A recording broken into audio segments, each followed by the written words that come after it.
Hey, I'm your host, Scott, Dr. JX Goldfine, welcoming you to a special edition of Where'd You Get Your Funk From? This is the first of a planned ongoing line of episodes in which expert authoritative panelists provide their top picks in various funk music categories. We're calling this series the Jam Fans Forum. Kicking us off is a super fun topic of the 5 fantastic funk albums everyone should own. Joining me for this assignment are 3 highly qualified and distinguished jam fans. We have music and cultural journalist and liner notes master A. Scott Galloway. Hey, Scott, Going on, Scott? Ricky, welcome. Welcome Phil, to the party. good to be here. We also have music scholar, author, and radio show host Ricky Vincent. Welcome, Ricky. Hey, Scott, happy to be here.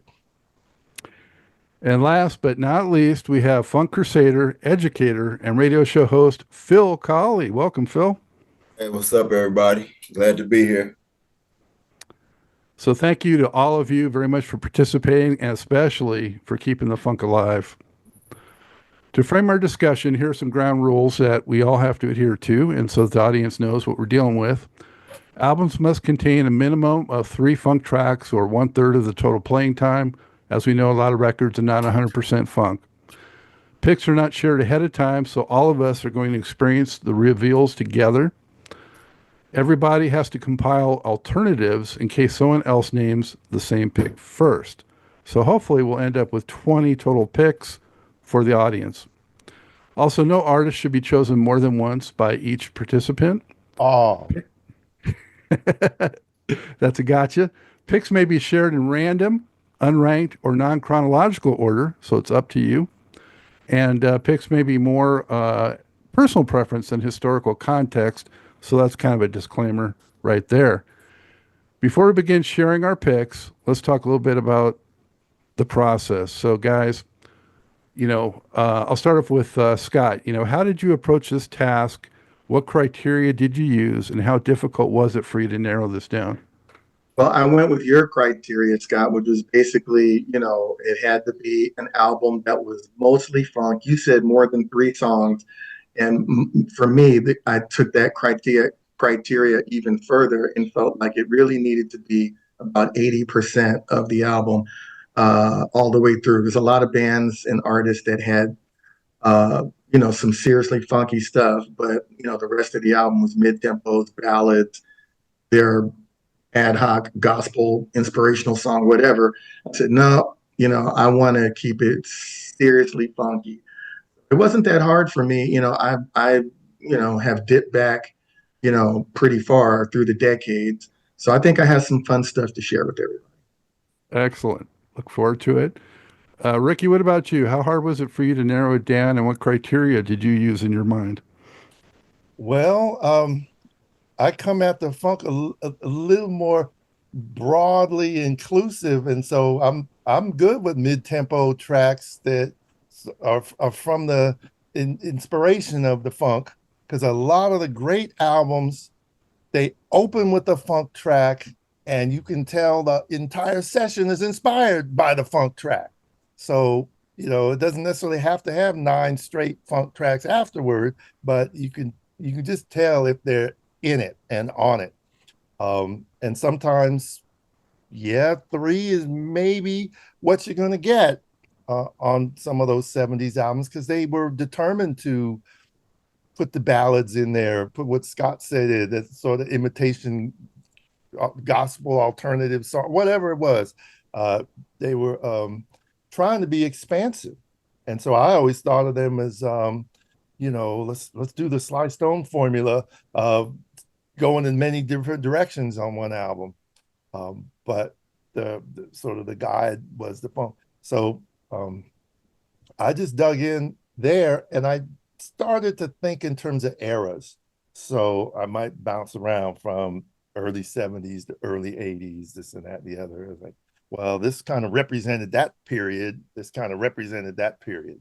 So it was a little bit of um, sort of trying to see how much of a funk album is a diverse album for me, and then thinking about the time frames.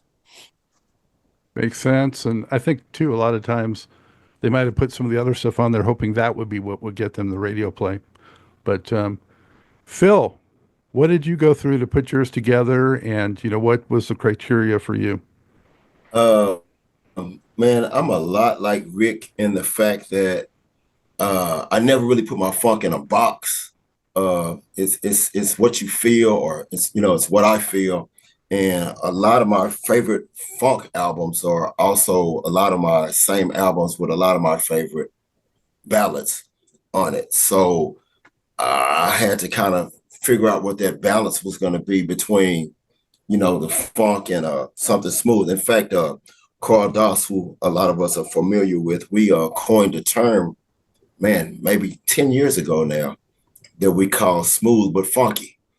And, just because something is smooth doesn't mean it's not the funk. And I won't even get into any particular examples of what I mean, because we may cover that as we go along. And another thing that kind of came across my mind as I was thinking, man, what does every funk fan, an album they need to have?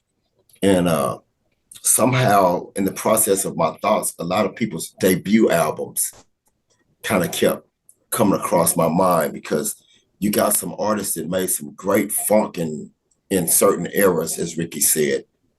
But it's like, what introduced us to that sound, and how did they expand upon that sound once we got a taste of what it is they wanted to give us? So yeah, I tried not to put my funk in a box, and I tried to think of what album truly put somebody to where, man, we know and love them, and a sound that they created that we gravitated for years to come. Mm-hmm. Yeah, right on. Well, so that all makes good sense. For me, a lot of the same reasons, but also I went with picks that I felt, changed my life. They were albums that had such monumental impact to me in terms of my sensibility and my appreciation of the genre, and just making me, a lifelong funketeer. So that weighed heavily in my picks. Uh, all right, let's get started with the picks. So let's go back to Scott and let Scott start us off. Scott, what's your first pick, and tell us why? All right. Strategically speaking, I wanted to pick one and just get it right out the way. Sorry, fellas, I don't want to hurt nobody. But for me, when it comes to serious funk, it just really doesn't get any funkier than this. Great funk, as as our girl Patrice Chocolate Banks of Graham Central Station used to say, great funk. I mean, Mothership Connection by Parliament is 7 songs that just, every single song is funky. P Funk wants to get funked up. Mothership Connection, Unfunky UFO. The one I'm not going to try to pronounce right here, super blah, blah, blah. Funkification. Thank you, Ricky. I knew you'd do that. Handcuffs, tear the roof off the sucker, and Night of the Thumposaurus Peoples. This is off the dome. I put the record down. We know all 7 of those songs, man. That's George. That's Bootsy. That's Jerome Braley. That's Bernie Worrell. That's Michael Brecker sitting in on saxophone. Gary Scheider. It's just the ultimate funk album, and I'm also a big fan of Clones of Dr. Funkenstein, but that one has, a few other things going on with it. The Mothership Connection right there in 75, I believe, that was it. It just doesn't get any funkier from the top to the bottom. Don't belabor it. That's the one. On the one. You already sent me to my alternate for my first pick, but anyone else had that planned, or just me? Yeah, it was in there. Actually, that was an alternate. Mothership was an alternate, so Okay. can't use that one. Yeah, I mean, it just rocked the world forever. I mean, that album just, I have it on my wall here in 2 different versions. So yeah. Yeah, man. I like I said, being strategic. I said I'm gonna drop that first because I know probably every one of us had it in the stack. So Thank you for letting me be number one. Number one on the one. Yeah. Number one on the one. All right. Well, let's go back to, let's let Phil do the next one. Well, since we're being strategic, let me reach back behind me. Not Denise Williams. No. Let me go ahead and reach back behind me and throw this boy in the mix. Okay. Yes, sir. This is actually just always on display in the room. It sits behind my keyboards, and it's actually an unopened copy. It's still Wow. sealed of Is that Funkadelic. original or reprint seal? This is an original that I found in this place called Doc's Music. My man. And they didn't even know. Exercise. They didn't even know. So I got it, and I just got it and just kept it because, I mean, I had a large selection of my music collection stolen. CDs and albums, like thousands. And I know. So, you know, when I got it, I was like, it'll just stay unopened and it can just look at me every day. But I mean, for the uninitiated or the initiated, for the same reason Mothership Connection was the album. First of all, let's look at the artwork. Stellar artwork. I was scared when I first got this when I was 14, 15, whatever. I was scared of the album cover. So I would always put it like with the back down because I was scared of it. And then obviously Pedro Bell at his most Pedro Bellist doing his thing. And man, just track after track after track of smoke. And you know, one of the greatest Bernie Worrell workouts. Like I said, man, this is one of the funkiest tracks ever to me. And it's like down tempo, no bass, no none of that on atmosphere. And it's just a Bernie Worrell workout that, and for my concept and mindset, can't be classified as anything other than funk. Because Can be classified as anything but Bernie Worrell music. Woo music. What else is it? You know, I mean, it's just straight, you know, get you a whiff and do this thing. So, I mean, you know, from Good to Your Ear Hole in the beginning to Get Off Your Ass and Jam. I remember I was in band in the 9th grade and our teacher let us play one album in band. He said, you can play one side of one album. And oh man, I couldn't wait to bring my Funkadelic to school. And I went to a white school too. You know, we were just starting to bust the black people over there to the school, 76 or whatever it was. And we were in band. And it started with Good to Your Ear Hole and the white kids, they rocking, you know, and Let's Take It to the Stage. And we were young. We didn't even know what no head, no backstage pass. I thought if you didn't have a head, you didn't get in because it was Funkadelic. So I was thinking weird, you know. Yeah. But then it got to that last track. And I remember the band director was in his office. And all of a sudden they said, shit, goddamn, he said, whoa. And I ran in there and took it off. And he told me I couldn't play any more records in there. Pick number one, man. Oh, Can I share? I'm going to share two things real quick. That album cover, of course, was inspired by what? The Exorcist, Linda Blair. Thank you. That's right. Yeah. And like you, get off your ass and jam. There was a park in LA, and I remember going. It's like a Saturday or Sunday afternoon thing, and the DJ started the whole thing with that song. And I'm talking from the guitar feedback and everything, and then the chorus. And there was kids there. I mean, I was a kid. I wasn't a little kid, but I was a kid. It was unreal. I'll never forget that moment. It was just totally jarring. Like, okay, that's how he decided to start, a afternoon jam session in the park for the community. It's kind of crazy. And the amazing thing too is that record came out the same year as Mothership Connection. Most of the same musicians. And when I first heard Get Off Your Ass and Jam, it was at a house party in Santa Monica. DJ played it. I was already into Mothership Connection and Parliament, but I didn't really know Funkadelic yet. And I heard that, and I was like, "What the hell is that?" Blew my mind. You know, And great the story pick. about that guy that just came through the studio, I forget his name, and played all that guitar. He never did anything else with Duncan. I think it's a white cat too. He just came in there, and George was like, "Man, this cat is bad." He left and never to be seen again. I mean, Ricky can tell us whether or not he dude was ever seen again, but that's the story I I, heard. I heard too. Yeah. nah, I actually posted a link about that guy today, and Wow. he had a pretty extensive career actually. Uh, I posted a link about him today. I forget his name right off the bat because he was an answer to a trivia question. But Mm. man, he's played with a lot of heavyweights. Man, he was a Motown studio musician, and he played with a lot of heavyweights throughout the course of his career. Man, you can look him up on Wikipedia, and it's got a lot of his accomplishments on there. I always wish that Interesting. song was longer. That's the only thing. But and "Good to Your Ear Hole" should have been a hit, I think. But that's how it goes. Ricky, what's your first choice, my man?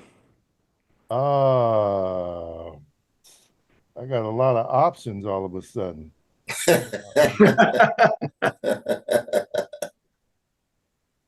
So we're still in the P Funk realm. I'll hold off on this one because I just couldn't get enough of this when it dropped in 1977. Um, I had been spanked by the Stretching Out album. I used to sit up and listen to KDIA radio, waiting for Stretching Out and or Tear the Roof Off the Sucker to come on the radio so I could tape it on a cassette, that type of thing. And and so by the time this dropped in the spring of 1977, um, it just it dominated in a way that for me was a game changer because it was so the front side was so aggressive, all that we want Bootsy, boom, boom, boom. And I learned it from Cincinnati, Ohio, because Maceo sort of explained it all. And I'm like, what the hell? What does Cincinnati have to do with any of this great funk I'll be listening to? So Mm. I had to get started into that. And then the Pinocchio theory, perfection with its imperfection, going sang. Oh, because he was just Bootsy was hyped himself, and then it took me years before I understood that Rubber Ducky was advanced. And then the second side was really the soft underbelly of P Funk.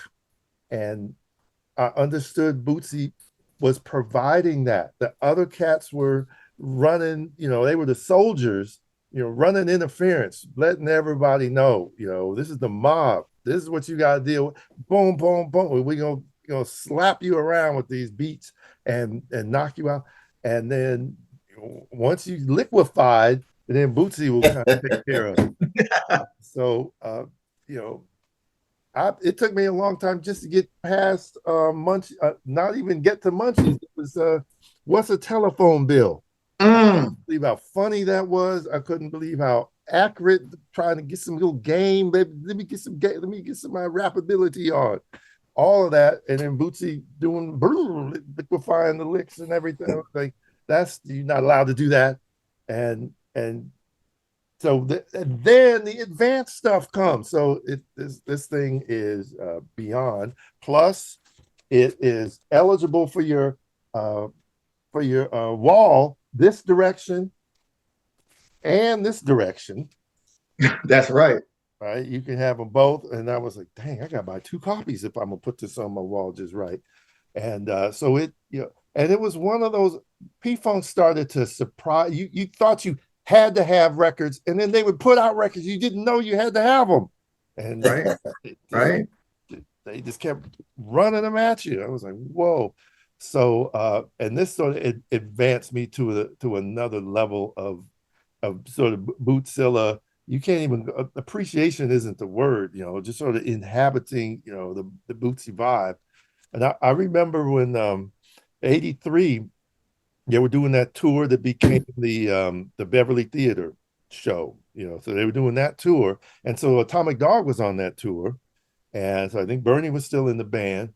And they played the Circle Star Theater up in San San, which is Carlos. near Stanford, near Redwood City. And they were jamming, they were playing, and I was like, and I hadn't smoked anything. I was like, well, I'm actually comprehending this show, and da, da, da. And they said, do y'all want to hear Bootsy? And I said, Bootsy, Bootsy. I started squealing and screaming. White girls at the Beatles film and in black and white when they show them freaking out. That was me. They was like, and I was like, I completely lost it. And Bootsy had already lost it. He was drunk. He didn't know what city he was in. The stage was spinning around, and he was like saying, "Carl Bear was." He was a mess, but it was Bootsy, and he was playing. He did a few bars of body Body slam slam. Yeah. like that, and it turned me out. 'Cause you know how it is. You try to, and I remember the first P-Funk show I saw. There was cats overdressed and looking cool, and they try to stay cool, and then about 2 hours in, you look it over, and they gone, and they just, they're just gone. Down to their diaper. Just took them out, and so Bootsy was. I couldn't understand. I couldn't believe that it could go further than what George could do. So Bootsy gave Harlan and Funkadelic a persona to focus in on, because before Bootsy, it was just a mob. It was just a mob of people. We didn't know who was who. We didn't even know who George was. It's like one is George all these people and one girl or two. Who's who? Yeah. So Bootsy benefited from being the first superstar, focusable personality of the funk. Rock star doll, baby Baba. With verbal rappability. Well, we're 3 picks in, and all are P-Funk. And a little trivia on that record, because it was my pick too. So 2 of them now I got to put aside. But it was the first P-Funk record to go #1 was Bootsy. Yep. Yeah. So that's how big people maybe not realize, how big Bootsy was. He was really at a superstar level in the late Man, 70s. I mean, we had a record shop in Los Angeles, Big Ben's Records, and when Bootsy did his in store there, it was so jam packed. When he drove up, they rocked his limousine. He couldn't even get out the car. I mean, the place was mobbed. Everybody in Bootsy, like I said, he was a star, superstar, rock star, like heading up from that song. And he barely got out and was able to do anything, and they had to just get him out of there because it was he wasn't really going thrilled to turn into about that status. Yeah. It was the time to do it. So he we could go way deep on that, but today's not the day. Bootsy went through a lot, being that star of P-Funk. It really messed with it. All right. Thank you, Ricky. Moving it forward, I'm going to come up with my first one that I got to shift to now. I'm shifting way through my deck here. And it's going to be Honey by the Ohio Players. So, okay. Ohio Players, my first ever favorite band. My first record I ever bought with my own money was Skin Tight. And, Fire came, blew my mind, and, of course, made them superstars. But then when Honey came out, and I heard Fop, I thought, I can't believe it. This track is even harder than Fire. And so for me, I love that they were all self-contained. They produced themselves. They played the instruments. They did it all. And that was important to me, to have that, creative freedom. And their sound was unbelievable. I mean, when they made the shift from Westbound to Mercury, the fidelity and sound of just what they were doing was incredible. It had that depth. Diamond, to me, was like the John Bonham of, black bands, on those drums and the drum sound that he had. And then he's still killing. Absolutely. And Sugarfoot, I mean, what a singular talent, and so influential, and the horns, and just every aspect of the Ohio players, the covers, like they're talking about. And I got Fire back there on the wall.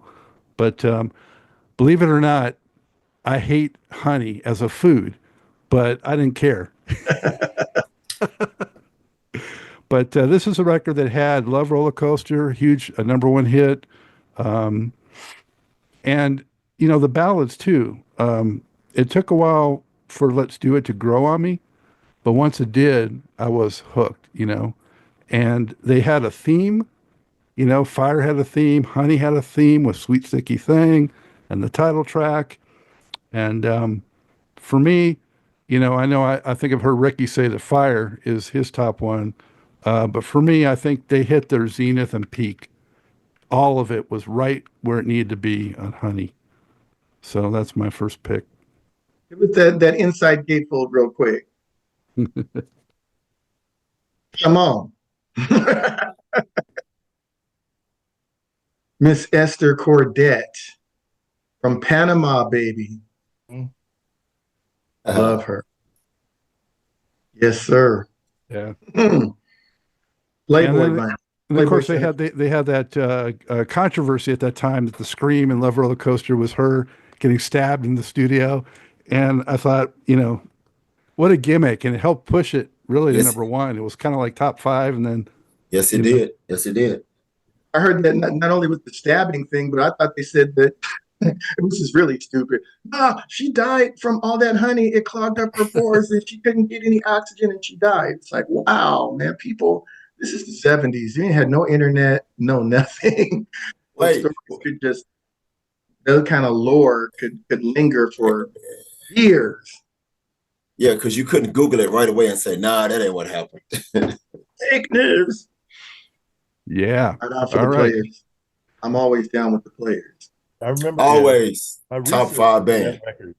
I had to Oh, do my yeah. research for that record and go track down the October '74 Playboy issue just so I could have background information. That's right. Research. Is that what it was? Background information. Background information. That's the No that. diggity. All right. Well, let's All right. move to Scott for his number two. And now I'll go back a little bit further into my childhood, and we're gonna go to Motown, but LA Motown, and give you this. This is a lot of people sleep on this Jackson 5 record. This is Hal Davis, Norman Whitfield, a whole bunch of cats coming together to take the Jackson 5 from Kitty Group to, teenage raw. You look at this cover, it's no more cutesy in the fields, or with, ancient early airplane pictures. This is a band. This is a group. They are performing their behinds off. They are cool. This is a stencil cover. Before we even get to the music, I mean, this cover, badass. I loved it. Just about every song, again, my criteria, every song on this record is funky. You've got the title track, Get It Together. You got their funky version of Reflections, which the Four Tops and the Supremes had done before. Hum Along and Dance, which has become a huge hip hop break record. I don't know if Tito really got to take that solo. I think I asked him once, but I don't remember what he said. I think he did tell me that he did, but other people said, no, that wasn't Tito. I don't know. There's some people out there that might be able to take it. It's Too Late to Change the Time, which was probably the only kind of ballady thing on the record's mid-tempo. Even that was funky. Don't Say Goodbye Again. Everything. Dancing Machine, Every the track. original version Every is on track. this record. Every track, Every y'all. track. Every track. Michael singing Every his butt track. off. This was a transitionary album for them. And I was a kid. I think this is 73. So that would make me 9 when this came out. And I loved it. I had been a fan of the cartoon. I had ABC. I had Greatest Hits. I had I Want You Back, which I didn't like, that Diana Ross Presents first album. But I thought ABC was a masterpiece, and then this was their next masterpiece. And then they had a lot of nice records in between with, Never Can Say Goodbye, Maybe Tomorrow, Mama's Pearl, Sugar Daddy, whatever. But as far as full on albums, ABC and Get It Together were perfect from beginning to end. And as far as our conversation today about the funk, that's the one. Get It Together. And I think J5. that may be Norman Whitfield's some of his last work with Motown, because right around that time he did 1990 for the Temptations, and that was his last work for them. Last of 7 or 8 for the 10th. Yep. And he went on to Rolls Royce and Undisputed. He took Undisputed Truth with him, but I always thought And got Junior Walker. Yeah, and I always thought 1990 was the most cohesive Temptations album front to back. That Jackson 5 was like, a lot of Motown records were uneven. They'd have like a package, team production of a song, and then somebody added a tune here, and they were uneven.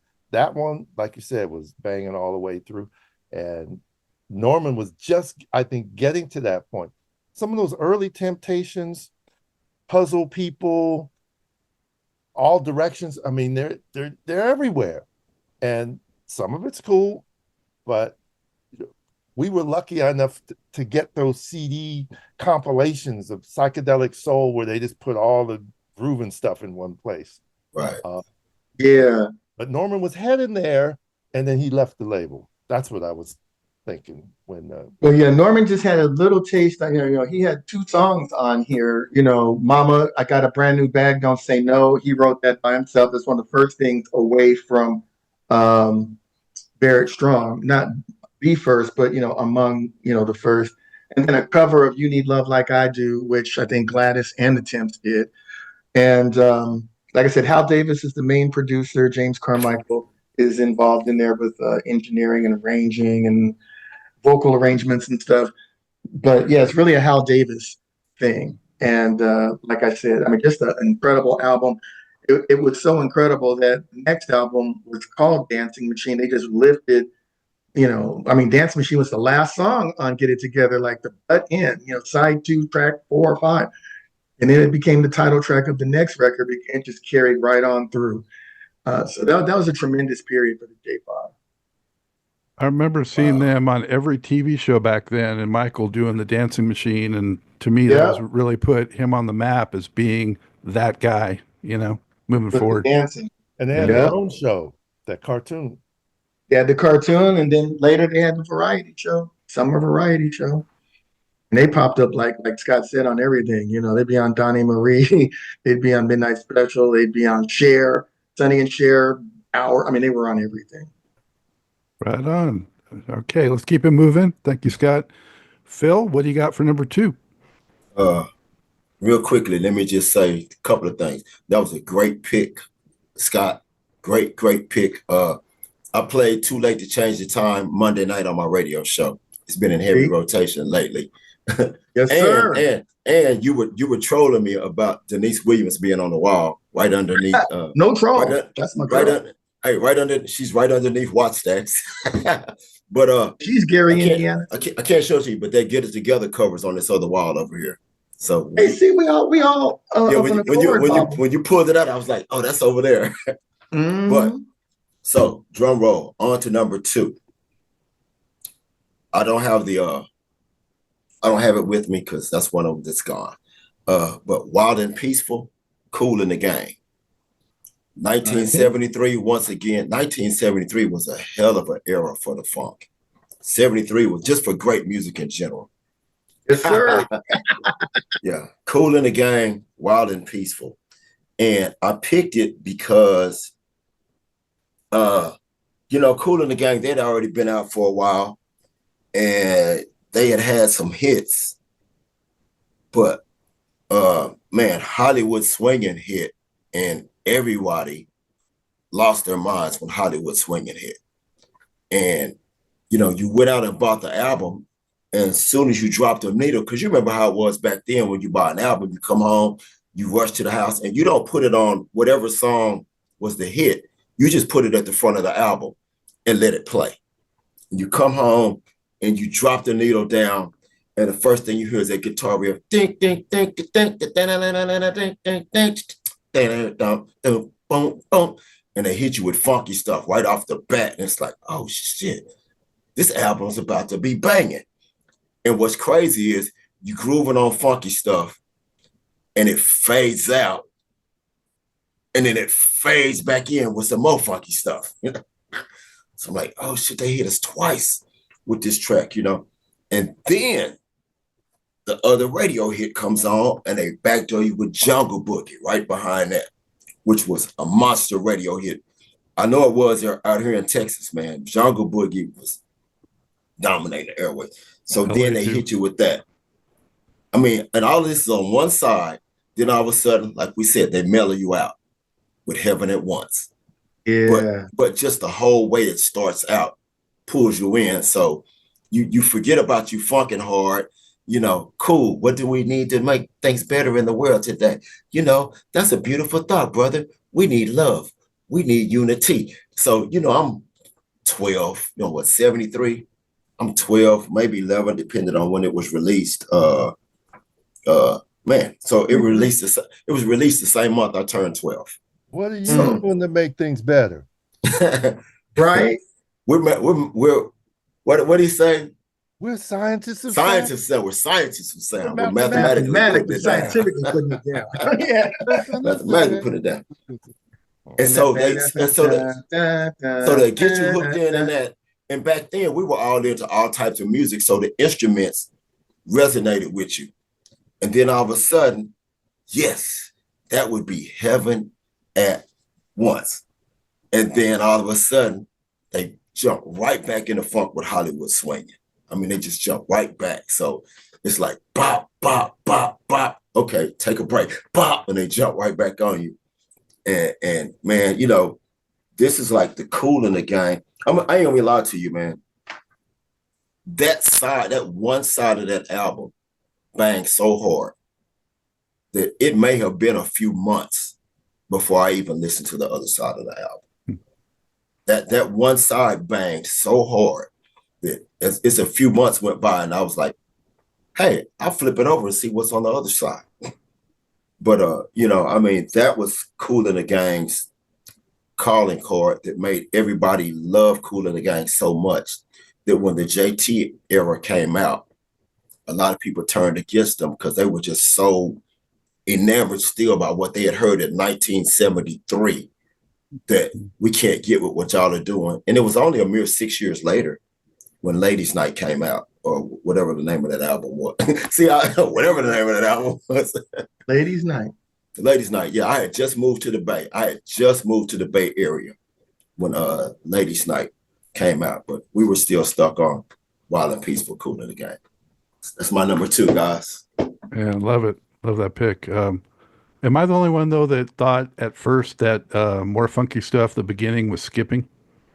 It's got that guitar strum that just goes and goes and goes. Ding, ding, ding, ding, ding, ding, They don't give him credit for being That's my dude.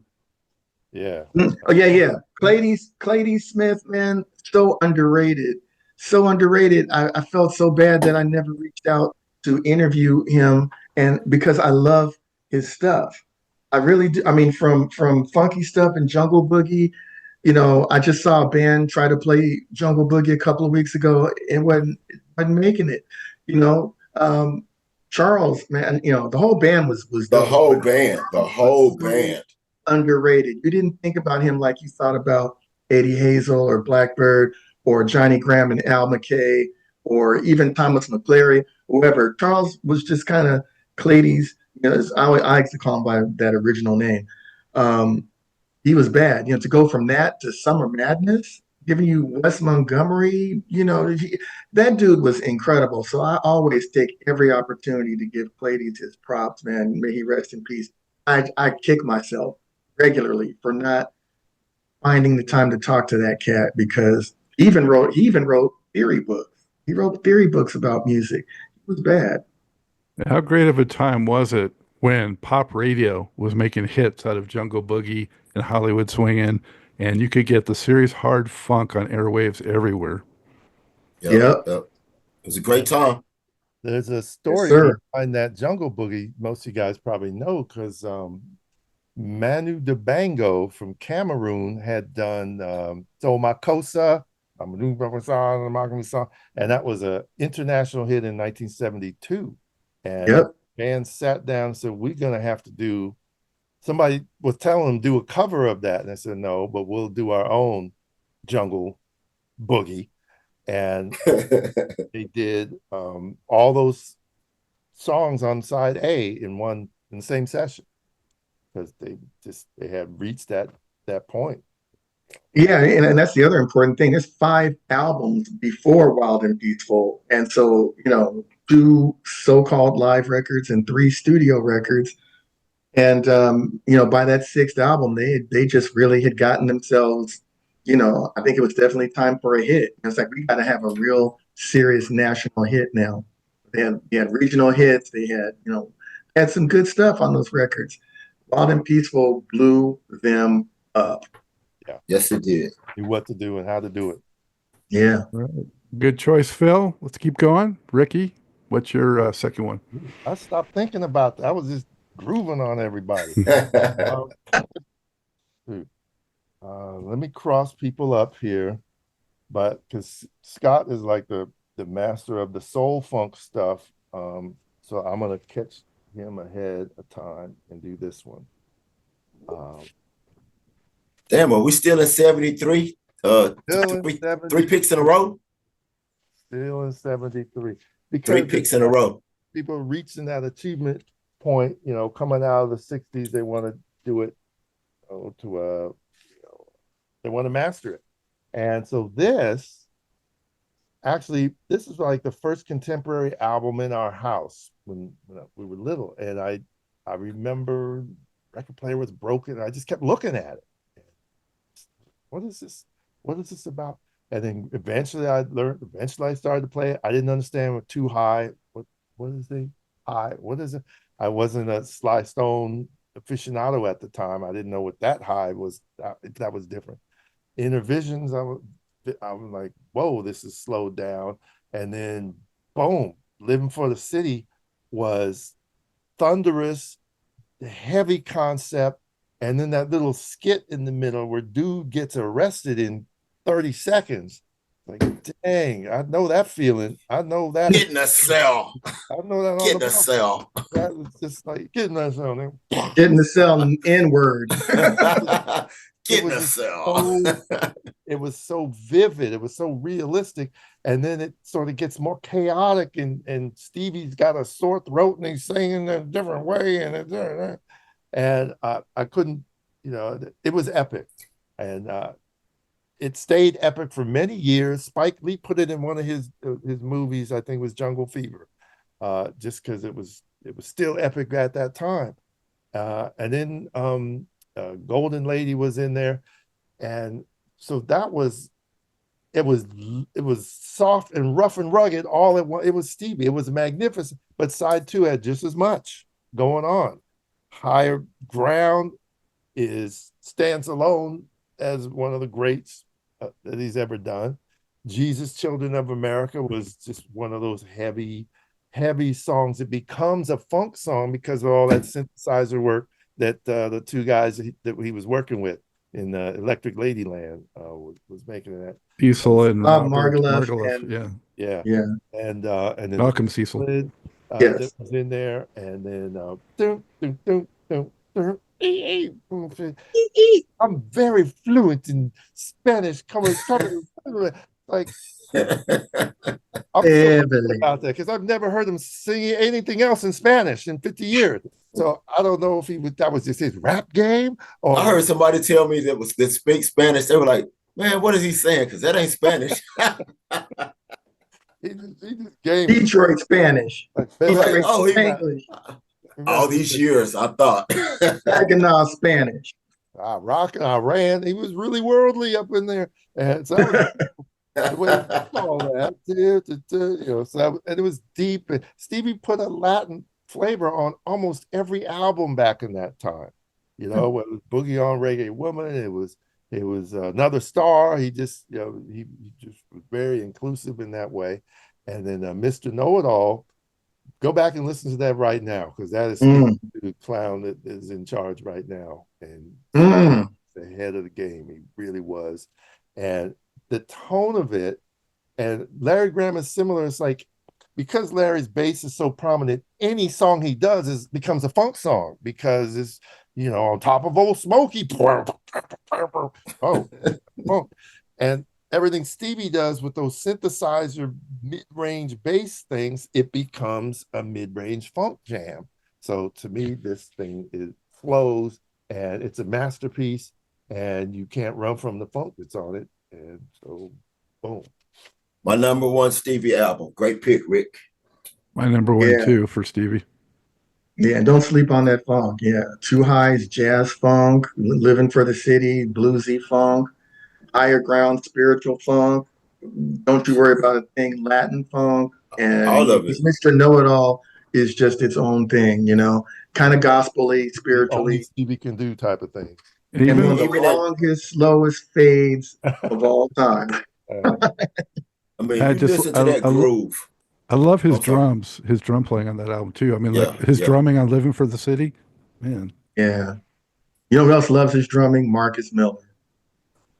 We've had discussions, but he really loves Stevie's drumming, and I'm always because I'm a drummer. I'm kind of like he's got his own thing, but man, there's a lot of other drummers that I love, which we'll get Right. into it. Um, One of my favorite, maybe my favorite album of all time, Ricky, man, amazing pick. Yeah. Hard act to follow, but I'll do my best. So I'm actually wearing my number two, which is Isley Brothers, Go for Your Guns. Mm. Um, you know, this one to me, you could pick so many Isley 3+3 era albums. It's hard to pick one, and there's just, very little margin separating several of them. But for me, this one, just with the rock and the funk, and starting out with the Pride, which was the lead single and lead track, and that bass and the groove and the vocals, just everything is perfection to me. And just shifting through the different paces of, tell me when you need it again, and you know, um, With that this is serious Mutron bass, the yeah, synth keyboard bass that Chris Jasper, rest in peace, delivered on that one, man. The Mutron. I mean, it was brand new at the time. It was amazing. yeah. On that, Footsteps in the dark, climbing up the ladder is like, I mean, rock radio should have been playing this stuff. Should have Believe been. me. Ernie, one of my favorite guitar players of all time, he shines like crazy on this. Voyage to Atlantis. I was surprised to see that wasn't a bigger hit than it was, because here in Los Angeles, I mean, it may as well have been a number one with how much play it got. turntable hit. And Go for Your Guns. I mean, Living in the Life. Man, what a groove that is. It is fierce. I mean, Yes. God damn. I didn't know this until I looked up some information on this album before doing the show, but apparently this was the first record they did, or following like four records with the 3+3, was actually with Malcolm Cecil and Robert Margouleff, working on those. So we got some continuity here with your pick, Rick. But this was at Chris Jasper's insistence that they changed their studio to closer to home in New York, and this was the result of that. So it came with like a little bit harder, to me, funk and rock sound on Go for Your Guns. So love it, love it. I'm very proud. I wrote the liner note essay for the CD reissue of Go for Your Guns, and I interviewed Ernie and Chris about that. And yeah, Chris definitely talked about Bearsville, doing it right there at home as opposed to being in Los Angeles and whatnot. And it did make a big difference in their sound. And what an album, even the ballads, like Tina Marie used to say, oh yeah, don't forget about ballad funk. there is ballad funk. And Groove with You. No, that's not on that one. What was it? What's the group? Tell me Groove when with You and again. Voyage. Groove with You Atlantis. is on Voice of Showdown. Atlantis is on that one. Oh, I'm sorry. So what's the one on side? Footsteps in the Dark is on Thank you. this one, right? Footsteps. Footsteps in the Dark is on this album. That's Yeah. funk too. It's bad. And of Yes, course, funk, yeah. my son knows it better as Ice Cube, but Yeah. Man, a lot of us have interviewed some of the same people, Yeah.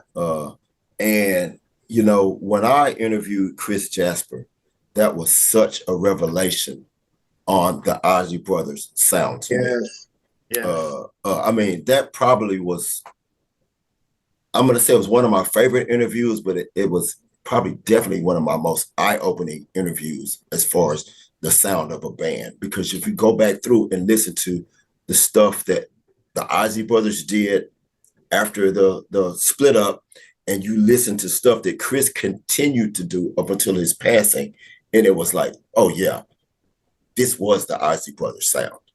Because I mean, he kept that sound throughout. Man, that was such a revelation when I interviewed that cat. Man, I was blown away with that A lot of conversation. talent in that band during the 3+3 years. And when Chris died and I was writing my, appreciation of him, I think I just don't think he got the full recognition for what he contributed to that band.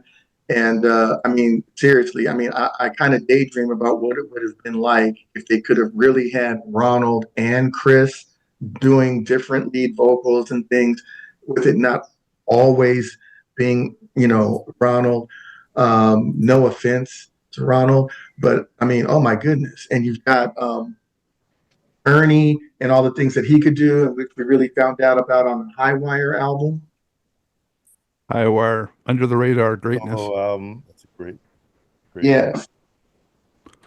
Yeah, with Chris Jasper, I wanted to say when I talked to him also, I didn't realize that, according to him, that he actually fed Ronald a lot of the phrasings that Ronald would use, so he actually played a role in the vocal aspect of that as well. Yeah, he was very Prince-like in what he did, what Prince did for the time.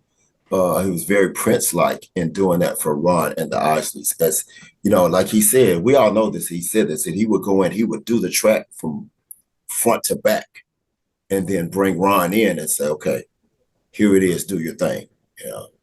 And it was a great because formula. it was Marvin, Ernie, and Chris that would do pretty much all the legwork, and then the other older brothers would come in only for their vocal sessions. And I got that from all three of Marvin, Ernie, and Chris. They all said that.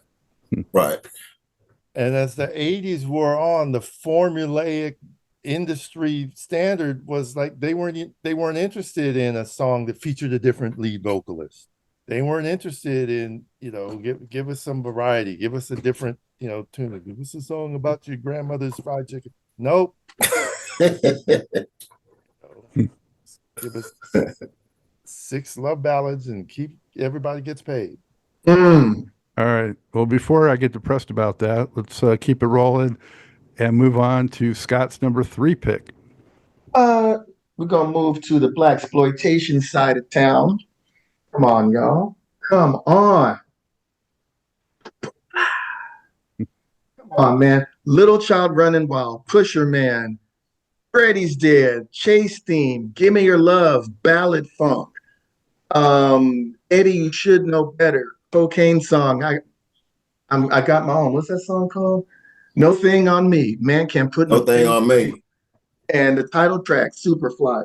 I mean, everything on here is fun, and even this instrumental Think that's on here is like a straight churchy blues, 6/8 count, man. Just what an album, what an album, what a lyrical concept. So much street funk, New York, talking about, a dope man trying to make his last run so he can, take his lady and go live the rest of his life. Curtis Mayfield was just amazing for creating stories and backdrops for each one of the characters, and to put you in a whole mode of just how funky that street lifestyle was. All the players on there. Phil Upchurch is on there. Tyrone McCullen, Craig McMullen. Um, just lots of great cats, man. I don't want to take a whole lot of time, but there's just no denying how amazing that record was. And singles, Pusher Man, Freddie's Dead, and Superfly were just unbelievable. Another great album from top to bottom, very thorough in its mission to be a soundtrack, but it really stood and continues to stand on its own away from that motion picture. Because some people really respect the movie Superfly, and other people think that it glorified drug life, that it was kind of roughly shot. It's more like a play that they turned into a movie. All sorts of different criticisms. Again, it's another one that I wrote a liner note essay for. I interviewed Curtis and some other people. It's just a masterpiece. But again, going back to my original criteria, just about every single song on that album is funk based. You can groove, in your car for a whole trip listening to that album. Don't get into the double CD, which is what I did the liner notes for. It's like the 25th anniversary or 20th anniversary of Superfly, something like that. And there's, instrumental mixes and outtakes. So a couple of things that were used in the movie, musical instrumental cue wise, that they put on there. That were pretty cool. It's more Johnny Pate, the arranger, handling that stuff. But yeah, masterpiece, hands down. That's deep the way you said all the characters come to life, because they're all different tales, but they're all occupying the same street, same space. The little child running wild, he's on that street. Freddie's dead, he's on that street until he's dead. Yeah. Sure, man. Let's not forget about Eddie. Eddie. Let's not That's forget my about favorite Eddie. scene in the movie is Eddie. Man, And then at the end, the brother himself can't be like Should have known better. is the most he'll confess, but time is running out and there's no happiness.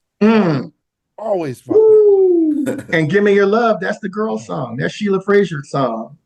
Okay. That's her story, the woman's story, being in love with this man and hoping that he can get out of the game. But whatever happens, she's got his back.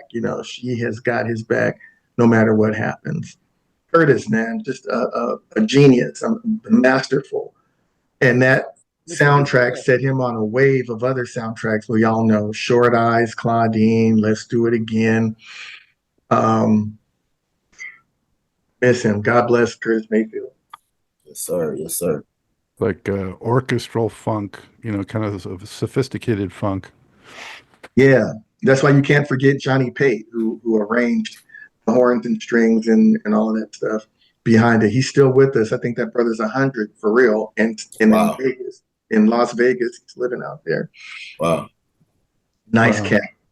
I'm curious, Scott, did you hear the entire soundtrack when you were a teenager before you ever saw the movie? When did you see the movie in relation to the music? That movie came out in 72. I was too young to see it. My parents were not going to take me to see that. I didn't see the movie until many, many years later. So for me, it was just all about the songs on the radio. I eventually got the album, loved it, and then finally put it all together. And I can't even remember if the first time I saw that movie was in the theater or on a VHS tape. I can't remember. I think it might have been a VHS tape. And, I've grown to have a soft spot in my heart for that movie. It's very flawed, but it's still wonderful performances from Carl McGregor, Ron O'Neal, Sheila Frazier, everybody in that movie did a really good job. But, it really does come across very play-like, like a play on screen because the dialogue is just so dope. With the little action scenes and stuff, which were kind of cool. A lot of fist fights. This is a drug dealer. There's no guns in this movie. I don't think they could have. They didn't get licenses for firearms. I mean, whatever. There's a lot of stories to talk about with Superfly, but yeah, the music came first. I didn't get to see. I was 8 when that came out. I didn't see the movie for a while later. Tell you what, we're covering funk, but I think we're getting a lot of variety in with what we're going through here. So I think that's part of the really interesting aspect of this. Phil, what do you got for number 3? Well, I think we're getting so much variety because everybody's saying what I always say: you can't put funk in a box. So, with that said, number 3, and like I said, a lot of my stuff, some of it I flew in here trying to get straight here, so I couldn't grab a bunch of stuff I was trying to get on. But we're on 3. On 3, On look out three. for number 1. Look out for number 1, Brothers Johnson. Man, that was their debut album, and like I said, it put them on the map. And the Brothers Johnson had they were well known in the funk circles, but they didn't have the stratospheric career that some other funk artists may have had. But in keeping with the tone of the show, what are 5 must-haves? 5 must-haves. If you know anything about the Brothers Johnson, or you've heard of the Brothers Johnson, you must have this album, because they had played with Billy Preston, because they're LA guys. They're LA guys. They had played with Billy Preston. They had played with Bobby Womack. They went on tour with Quincy Jones. And I guess they were impressive enough with Quincy that, hey, let's get these guys out here. And man, what was that? What album? This album came out in 76, spring of 76. And that first track, I'll Be Good to You, came out. And everybody knew that song when it came out. I wanna know just how you feel. There it is. And man, when that dropped, you know how it was back then. When something came out, you had to go to the record store and go get it. So everybody's rushing out to get the Brothers Johnson. What was it, Brothers Johnson? Let's rush out. And me, I was always the family DJ. My grandmother would have one of my grandmothers. I had my record collection in 3 places. I had a record collection at home, a record collection at my dad's parents' house, who they were like, it was just me, only grandchild, and they didn't do much. They were laid back, so I'd just be there with the stereo. Remember the stereos that sat in the living room and you let the top up? It's like furniture. Console, yeah, like furniture. So I had my records that I kept over there, and then this record was actually at my other grandmother's house, and I kept, I can almost remember what I was doing in life, kind of, because of where my records were. And so this Brothers Johnson album stayed at my grandmother's house in Eastwood. And that's where my grandmother had all the kids over, my cousins, the neighbors, and she always wanted everybody to dance. My grandmother loved to watch the kids dance. And I didn't dance. Dancing was never my thing. Oh, she called me Pip. Pip, get out there and do that dance. And I'd be like, nah, come on, I'm not doing that. But I'll play the records. So I was always the DJ. And I remember having this album on, and we did I'll Be Good to You. And man, then it backed you up. It's almost like they Cool in the Gang effect. Then they backed you up with Thunder Thumbs and Lightning Licks. So you bumping that, and then all of a sudden, boom, boom, and they hit you with, just the introduction alone, and they hit you with that Get the Funk Out of My Face, And I had a band at the time. By 76, I was a freshman in high school, and I had a band. 75, 76, I had a band. And we used to play Get the Funk Out of My Face at these little dances and stuff like that. That was one of our jams, Then Tomorrow, which became a big track for Tevin Campbell later down the road. And by Saida Garrett. Yeah, and yep. And then Free and Single, which is one of my favorite tracks to this day. Free and Single, they hit you with that. They did the cover with the Beatles, Come Together, which is a super funky version of the Beatles Come Together. Sure. Land of Ladies, which was very Quincy Jones Jonesish, you know, if I could say it like that, you know, and Dude dancing, Stillman's on harmonica. you know, yeah. Oh man, we hadn't even gotten into how stellar the lineup was on this album. I mean, that album had, when you talk about heavy hitters, man, Ralph McDonald was on there, two Stillmans, Harvey Mason, Dave Grusin, Billy man, Ernie Cobham on Watts, cymbals. Billy Cobham, Paul Weiser, Lee Ritenour. I mean, just heavy hitters playing with these cats, you know. And then the last cut was The Devil. Mm. And that was one of those, you know, everybody had those tracks, you know. Stevie had them back then, you know. The All Players, you was running from the devil.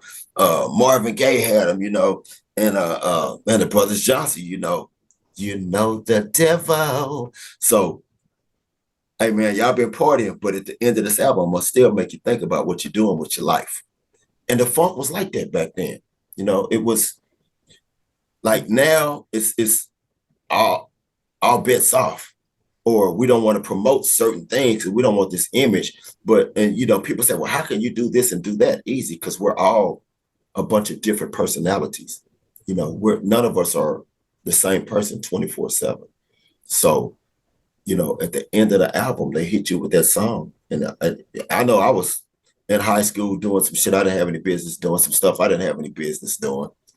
And then when you hit that track, it's like, okay, guys, I hear you. Let me think about this a little bit. So, Black folks, you know, their parents was in church, their grandparents was in church, and yeah, so you know they might have been coming out there doing their Hollywood swinging and funking and everything else, but they were raised a certain way. So yeah, the devil, is anybody gonna be saved? Ohio player, you know, yeah, so many yeah, people had they always forget about Larry Graham. I mean, there's just the yeah, whole four you know, songs on the album about the yeah. devil. Salvation. Commodores, you know, the Yeah. Commodores, you know, Yep, I mean, on and on. But yeah, that's for me, number 3 was look out for number 1, Brothers Johnson. That's a must have. great choice. That was a great choice. I love how audaciously they titled that too, and it was so true. You know, look out for Yeah. number one. It went to the top. It was deserving of that, and It was so introduced everybody to the legend of Lewis Johnson. everything Oh, about it it was just iconic. It grabbed you. And I didn't know all the LA musician interplays and things. These guys just showed up. And it was a long time before I realized, wait a minute, these guys are the whole Mellow Madness album uh, from Quincy Jones. And I was a big fan of that, but I didn't make all those links happen until, you know, I started to really dig and, you know, and study and realize that. Because what you guys said, that's where Q introduced them. they're That's where not, Q introduced the Brothers Johnson on that record but some on of the Mellow Madness. story didn't It come is the out love that right. we're missing. Yeah. Yeah. Some of Well, the they had story four didn't songs. come all the They way had out. 4 songs that they were featured on Mellow Madness. And I think Lewis had already been around. I mean, like you said, you know, they've been around Billy Preston and all this other stuff, but Lewis was doing jazz records before. He was playing with Grover Washington. He was playing with It was on Herbie's album, Manchild. that's right. That one tune, The Traitor. Traitor. Yeah. There was Incredible. some story not too long ago about um, George wasn't really happy that Lewis was doing all this stuff for everybody else and not focusing on the brothers Johnson, which kind of had a hint of some jealousy in there that the Very good play. Lewis was an upward innovator. thing. And Lewis wasn't too happy about it. I saw them at Kimball's East out here in Oakland, and George was just out front, and he had this big brother card. He kept playing that he was the big brother and little brother over there, but little brother's the damn superstar on the Michael Jackson Thriller, and boom, boom, boom, boom. It was a different energy, and it made me understand why Lewis kept hitting the hard liquor. And then before too long, we lost him way too early. That was Way too early. devastating because like I said, Lewis was bad. Now, Larry Graham, you know, brought that whole thumping and plucking thing to the forefront, but to me, Lewis took it where nobody else could take it. And I miss him. He's another one I missed. I didn't get to interview him. Saw them in concert several times. Um, but I, you know, yeah, Lewis Yeah, everybody wanted Lewis. I know that was hard, man. His brothers, you know, again, that's a whole nother episode of this program potentially, you know, because, you know, what you do when your little brother is just, you know, the cat, you know, when your little brother is Lewis or your little brother is Michael Jackson, you either get in where you fit in or you just gonna be hating. And that's all there is to it. Yep. The one rub for me with that album though was that Get the Funk Out My Face was only like 220 in length, and they had that 12-inch that kicked ass. The 12-inch was so hot. You know, why didn't they ever put that, especially on the reissue? Why didn't they put that on the reissue? Yeah, I don't. I think there was a reason for that. When A&M reissued those, they reissued the four First Brothers Johnson albums from A&M. They didn't put any bonus tracks, no liner notes, no nothing. They had to reissue them for some red tape reason, as is. And maybe that had something to do with Quincy's involvement, or something to do with the A&M, or I don't know. I don't know, or Universal at that time, which was the parent company. But yeah, you know, I tell people all the time, though, sometimes less is more. And I did like the 12-inch version. You know, they added a bunch of stuff to that, Get the Funk Out My Face. But to be honest with you, I love that little 3-minute version. It just gets in and out. There's no waste. There's no, you know, It it's doesn't just fun. fade. Yeah, it just ends. Yeah, no fade, just ow, ow, ow, ow, It, ow. Yeah, it works. Yeah. yeah. With um, with the whole inclusive concept of the light and dark, the heavy and the light, and they go from that to tomorrow, which is this atmospheric thing. And that's what everybody was trying to do. That's the unified funk that you mix all these things because we are all these things. A funk tapestry. Yeah. George said he wrote Tomorrow, smoking a joint and driving through some park somewhere, and that's where he got that whole do do do do do do do. That's what it was. He had smoking some weed, and that's where that melody came to him Hmm. that afternoon. Well, good choice, Phil. Rick, you're up for number 3. 3. Okay. We mentioned a little bit of Larry Graham. So I'm gonna go with the Hey, come on now, come on, you got me.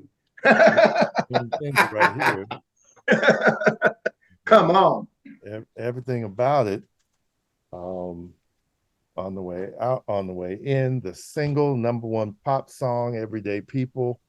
Um, but this record changed everything for us funk fans, and it put a new standard out there, and that is all of this can be yours. All this can be done. You can, sing these gospel chords and bring people up on the stand and then drop down the funk and slap them around and it transforms you. You're exhilarated, you're new again. Everything about this album can be heard on the first 3-minute song, which is Stand. And then still trying to understand Don't Call Me Nig Whitey. That is, and people have explained it many times. I was on a panel with Freddie Stone. He explained it. It's like this is this is we got to get there, and you've heard them say a few times you got to get through it to get to it. So you got to get through the drama, and that song is really racial tension between equals, which is a real deal, and that was a change. Mm-hmm. And so, but once you're through the drama, then you Take You Higher. And I Want to Take You Higher was a mind-blowing song because it was rock, but it was pop, but it was soul, but it was funk, and it was all of these things. And I think they didn't know how to market that one because I remember it got released twice because they were just trying to figure out. You can't. Ike and Tina Turner just snatched it up. Family Stone. You just have to experience it. You have to witness it. Yeah. And so all that was happening. So it was a long time before we even got to pretty, pretty, pretty as a picture. Somebody's watching you, woo woo. So I was tripping off of that one. And but to me, the funk lesson on this album is sing a simple song, because there's so many the that sort of back and forth, the grooving swing, that thump, the drums, the breakdown. That's a hip hop break beat. I was KRS-One was on my radio show once, long time ago, and he was like, "Yeah, you got that slide, you got that slide," and I played that song. He's like, "That's the beat, that's the track, that's the." He came in and just that breakdown at that time. It was sometimes these beats get a whole a year of sort of in the spotlight, and so that was the beat from the Humpty Dance, right? All those things, Yeah. but at the time, I couldn't believe how powerful, how joyful, how grooving that tune was. And then I'm listening to Band of Gypsies, and they start going, and like people all over the music world are tinkering with that track as their template to do something funky. That's what I hear. Dun, dun, dun, it's your thing. I hear the Ozzy Brothers, do what you want. I hear all these different incarnations or inspirations from just that song, and that's still side A of this album. Hmm. And Right. with you flip it over, you got the number one hit, everyday people, the nursery rhyme, all that stuff, and people get it, they hear it.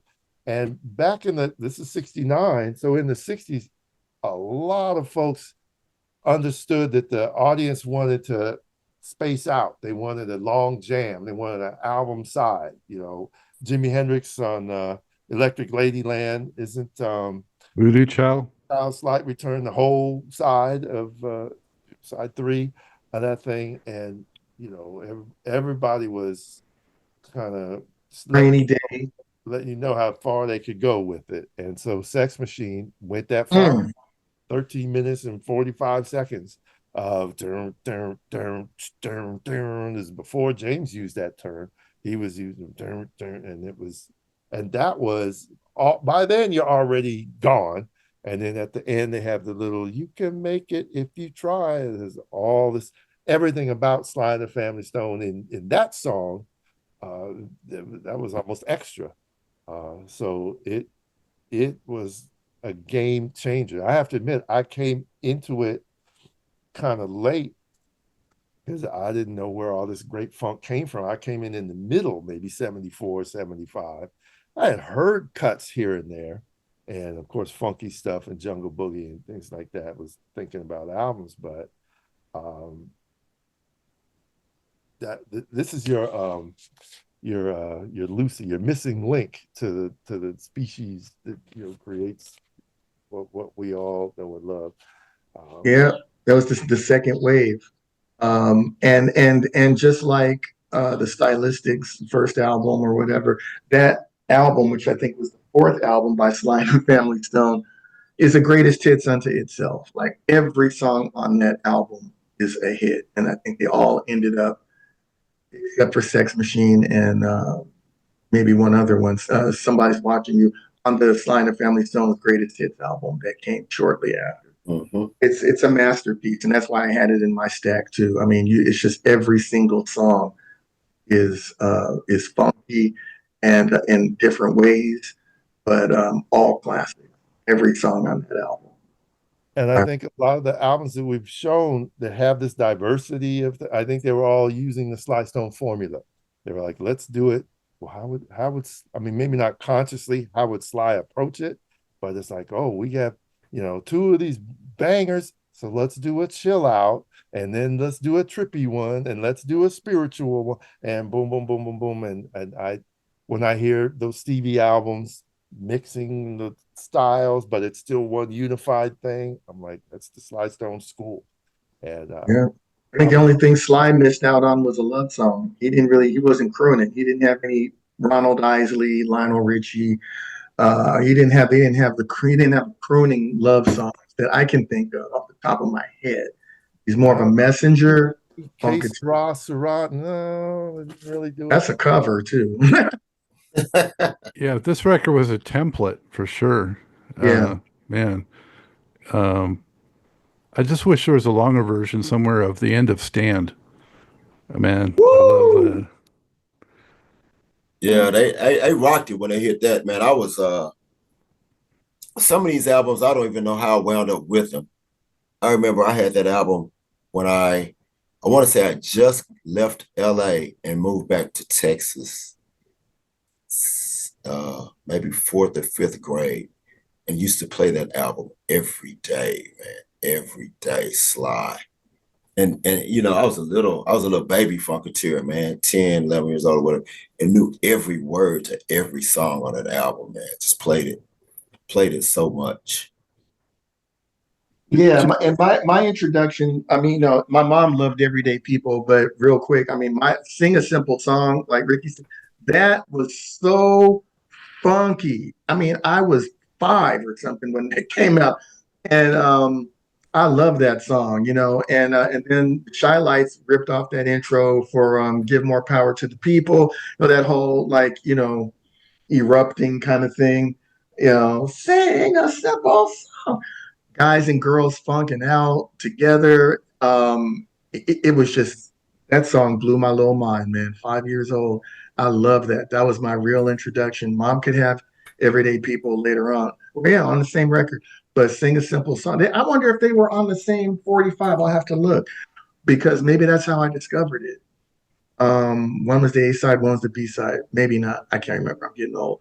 But Sing a Simple Song was the one that introduced me to Sly.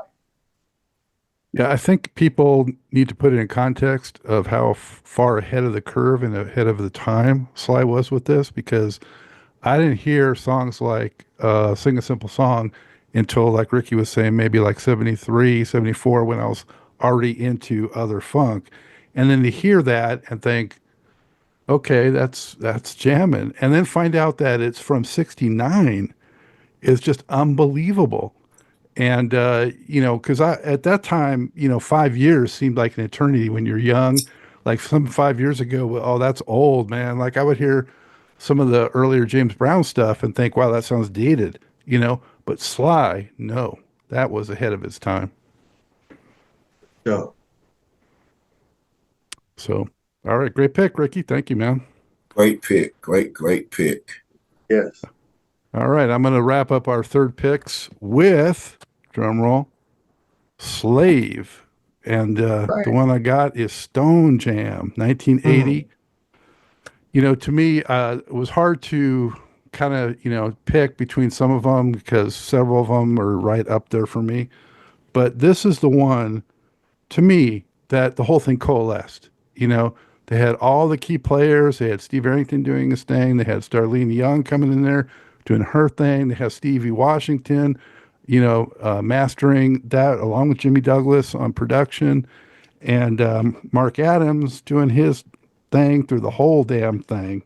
Uh, and then they mixed it up with just, the smooth, up tempo stuff. They had a great ballad on there for the first time. And then they still had the killer hard funk tracks and Sizzling Hot and Stone Jam. When I first heard Stone Jam, I was like, man, what a way to finish the record. And it had every single element that you might want in a funk jam. The vocals were there. The solo was there. The bass was there. I mean, the different parts. Like today, so many of the songs don't have those different parts. And I got to say, too, on this one, this is a reissue. So it's got liner notes by none other than Ricky and Stone Jam liner notes right here. And there's a reference to Scott Galloway in there, too. So right on, guys. My Uh, man. um, so yeah, I thought, nobody to me, for my money, put together accessible funk better than Steve Washington and Slave in that incarnation. You know? Yeah, I agree with you. I mean, I love how they came out with Slide and that first album, which was like we were talking earlier, that was their first record, and there's filler for sure on there. I couldn't stand the second album. Just a Touch was dope, but yeah, it all really came together on Stone Jam. All the elements, and again, very important having a woman in there. There's some great songs that are still slept on to this day. When you can have some duet things happening in the funk. Oh my God, yeah, and yeah, seriously, funky. I love Stone Jam. That's a great album. I even love, Feel My Love, Yep. and Never Get Away. I mean, there Get are deep away. cuts on here. Every track. Sterling Young and Steve Arrington combination. Just, I mean, if it was a book, it would jump off the page at you. Mm. Because I mean, when they kind of put those voices together, and that's in my day when I was doing my thing. I was in the Bay then, Ricky. We just did cross paths, man. I was in the Bay then too, and man, I mean, Scott hit it when he said, Dr. Scott hit it, man, when he said, just the drum beats that Steve Arrington would put down. I mean, the drum beats that he would put down. Side note, I never realized how bad of a drummer Steve Arrington was. What? I did an interview with Steve Arrington one time, and man, we talked for the show was like 2 hours. We did the whole 2 hours live, talking and playing music back and forth. And dude was so incredibly cool. Like we talked like we had been old friends. But when he told me about when he left Ohio and got with Santana and them off of meeting one of his uncles or cousins or somebody out in the front yard, and they heard him play and he was in. I'm like, damn, you had to be a bad son of a gun for as percussion heavy as those guys are. And you play for those the Escovedos, man. You play for them and they say, hey man, come on in with us. I was like, damn, dude, you had to be a bad son of a gun. I think he said he was like 19 at the time or something. Wait, he's coming into the Escovedo camp after the Escovedos had been produced by Billy Cobham. So that's why you really know Steve had to be badass. I mean, that just says it all. And Steve studied Billy. I mean, he was mesmerized and heard some really great stories and got the fellowship with Cobham too. This is before Slave, before any other stuff that he did that he became famous for. Yeah, It was yeah, a really, really great training ground for him in a whole nother light as a player. So that's when you know that he could really play some drums. To me, he's probably the baddest drummer that ever stepped from behind the scenes to come up. That makes him badder than Marvin, Teddy, Jeffrey Osborne, any of the other drummers that stepped up from groups from behind and became lead singers. I think Steve is about the baddest that ever did it. As far as what he stepped away from the drum. Did you ask him about his? I asked him about his angular singing. How did you get all that, diagonal singing voice? He said, I used to study John Coltrane saxophone solos. Yeah. Imitate them with my voice. Yep. Yeah. Yeah. He was on another level. Anybody that has the opportunity. He could just do things. Oh, yeah. Yeah, like you, Phil. I mean, I have had long conversations with Steve, several, and he is the most giving, generous, spiritual, thoughtful. I mean, he just took me through everything, everything, his whole spiritual life. Yeah. And his music and all his influences, like Ricky said, that is where he definitely came up with his vocal style was, studying and mimicking and incorporating the kind of sheets of sound that John Coltrane was all about. There's no other like him. That's why he had to step up from the drums because he had something very singular to share. Yeah, definitely. He has an encyclopedia knowledge of the funk too. That's what's great. When I got to speak to him, I just couldn't believe how deep he was on the genre too. And of course, he knows jazz as well and other genres too. But he really knows his stuff. I didn't even mention, we're talking about everything on here. I didn't mention the hit, Watching You is on here too. So viewers need to know that was also on this record. So that's my, And he inspired that one from Girl Watching. keep it rolling, man. Scott, you are up. Number 4. All right, I am gonna go back to Motown, and I had two Motown choices here, but this was one of my all-time, just from a child again. Psychedelic Shack, The Temptations, another flawless album. This is the third album after they'd done Cloud Nine and Puzzle People, which is pretty much a hell of an album. But those two albums, they were conflicted. They had this really funky stuff, and then they had like side two would have 6 songs, and there'd be these ballads and mid tempos, and kind of still trying to give you that old Temptations. Nah, man, Psychedelic Shack is when Norman Whitfield and Barrett Strong took these guys and came up with an entire album of next level, multi-directional psychedelic funk. And the lineup at this point was, the originals, which was Melvin Franklin, Paul Williams, Eddie Kendricks, and Otis Williams. And then my main man, my favorite Temptation, Dennis Edwards, his third album. And he was definitely the element that helped bring the funk all the way alive. Another album where every single song is funky except for one. But you have Psychedelic Shack. You make your own heaven and hell right here on earth. The original Hum Along and Dance before J5 and whoever else. Right. Which went straight off into Take a Stroll Through Your Mind, which was a blues, jazzy, just cold-blooded, funky track. Everybody gets to sing. Come on, man. And then side two starts with It's Summer, which was, I almost said it was psychedelic just by the fact it was so different from the rest of the record. It was like your little drink break or weed break or whatever, just just meditating on the beauty of summer. And then 3 more straight funk songs with War, the original before Edwin Starr did it, Paul Williams singing the lead on that. You Need Love Like I Do, the only Eddie Kendricks lead vocal on this record, very funky. And then they close out with My God, Friendship Train. And Dennis Edwards taking you to church on that one, and great horns and string arrangements on there by Jerry Long, Paul Reiser, and David Vanderpit. Norman Whitfield, Barrett Strong wrote all 8 of those songs, and it's just funk, it's rock, it's messages, it was just a mind-blowing record. Again, this came out in 70, and so that would make me 5 going on 6. But I was already, from the previous record, Puzzle People, knee deep into some Temptations. I couldn't relate as much to the David Ruffin Temps. That was almost like a whole nother lifetime to me.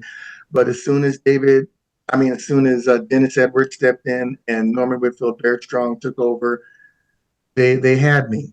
They had me from Cloud Nine. But that's an incredible album, a flawless album, and a seriously funky album. Temptations, Psychedelic Shack, Gordy/Motown 1970.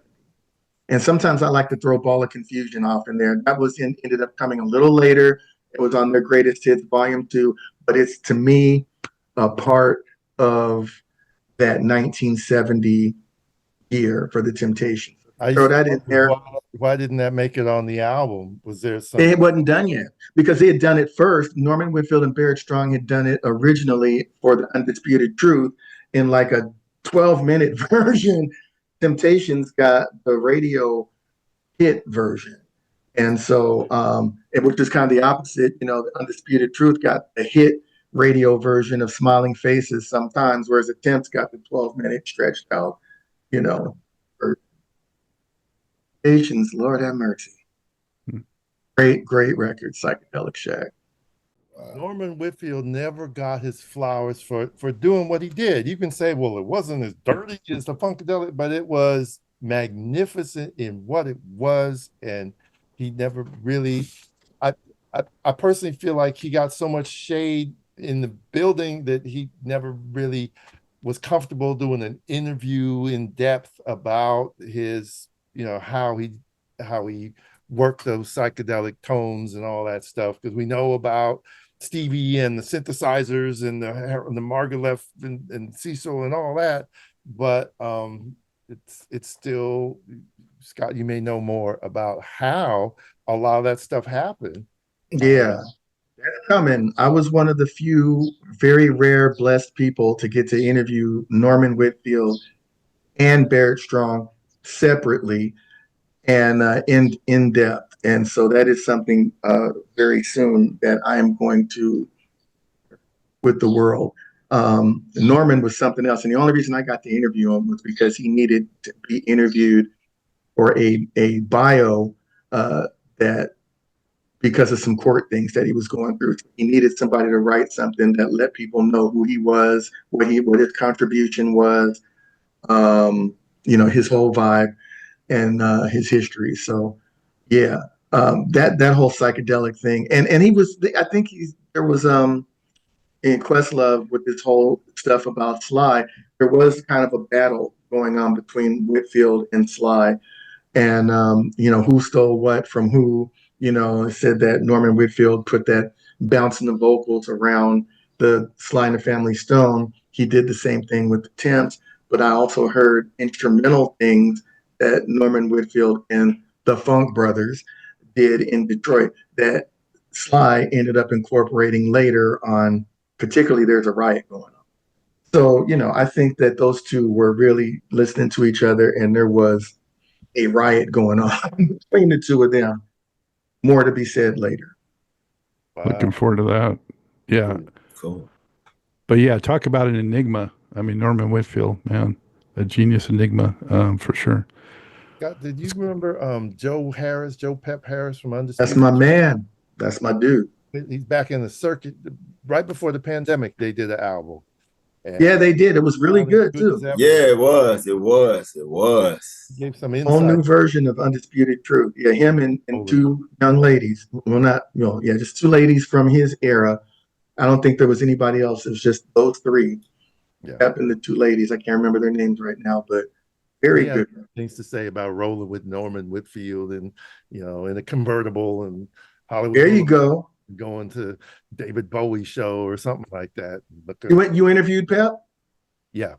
Joe Pep, right on. Yeah, he's a gold mine. He is a gold mine of information. He's got a great memory. I'm telling you. Yeah. Don't sleep on Joe Pep. He's working with Bruno Mars and them. And he works with all sorts of young people now on the low, giving them the real, consulting about what they're doing, arrangement wise, music wise, and all that.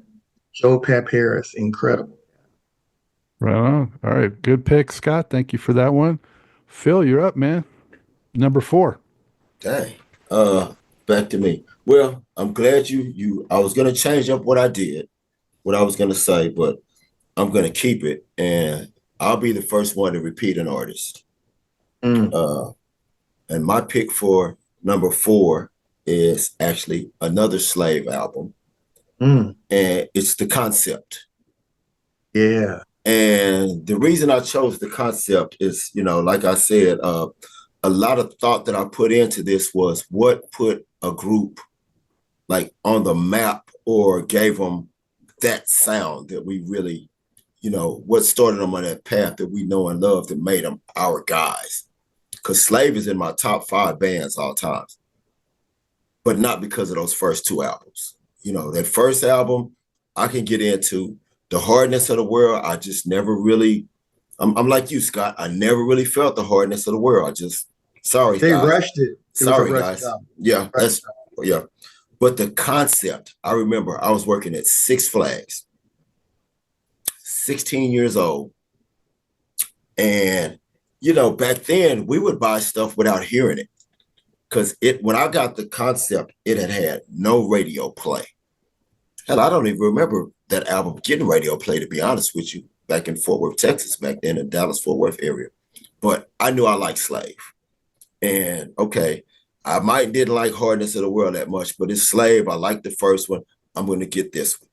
Bought the 8-track. And I remember I went to Sound Warehouse, bought the 8-track, was on my way to Six Flags, and popped that 8-track in the deck. I was 16, had a car, I was driving to Arlington. So, it's like I had like little, an album is what, 40 minutes. I had a 25-minute ride to work. So I could pretty much cover the whole album. Mm-hmm. And that bad boy started out with stellar funk. And I was like, oh shit. And I mean, and they did stellar funk, but what really grabbed me was Coming Soon? Yeah. They got the Coming Soon.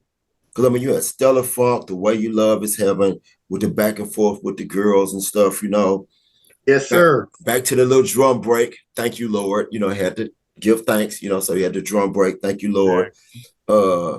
They did the same song twice, two versions of the same song. Drag Is Back and We Got Your Party.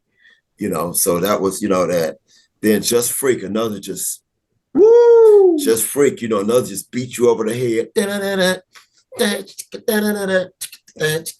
I'm like, oh.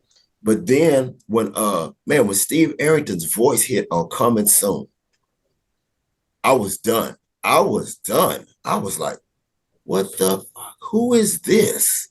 Who is this? And I was hooked after that. I mean, I was a slave went up like, I was back then, everything P-Funk, obviously. I was a huge Earth, Wind, and Fire, huge Parliament, Bootsy, Cameo, that.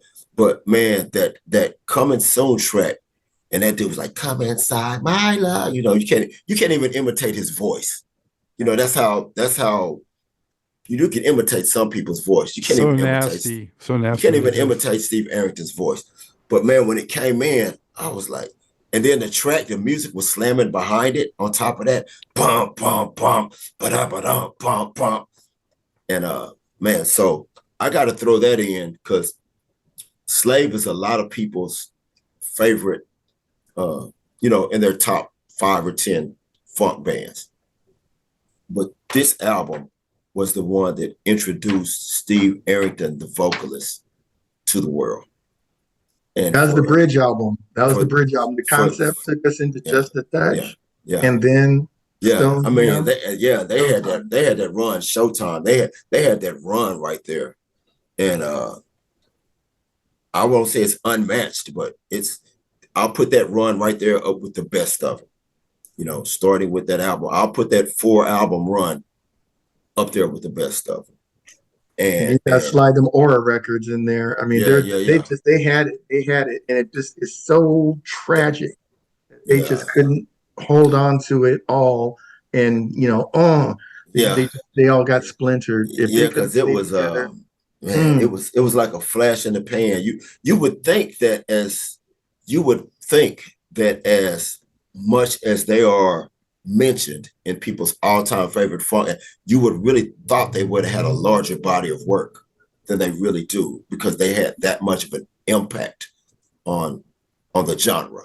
I mean, you had, like, we already went through the players, 4 man. Years.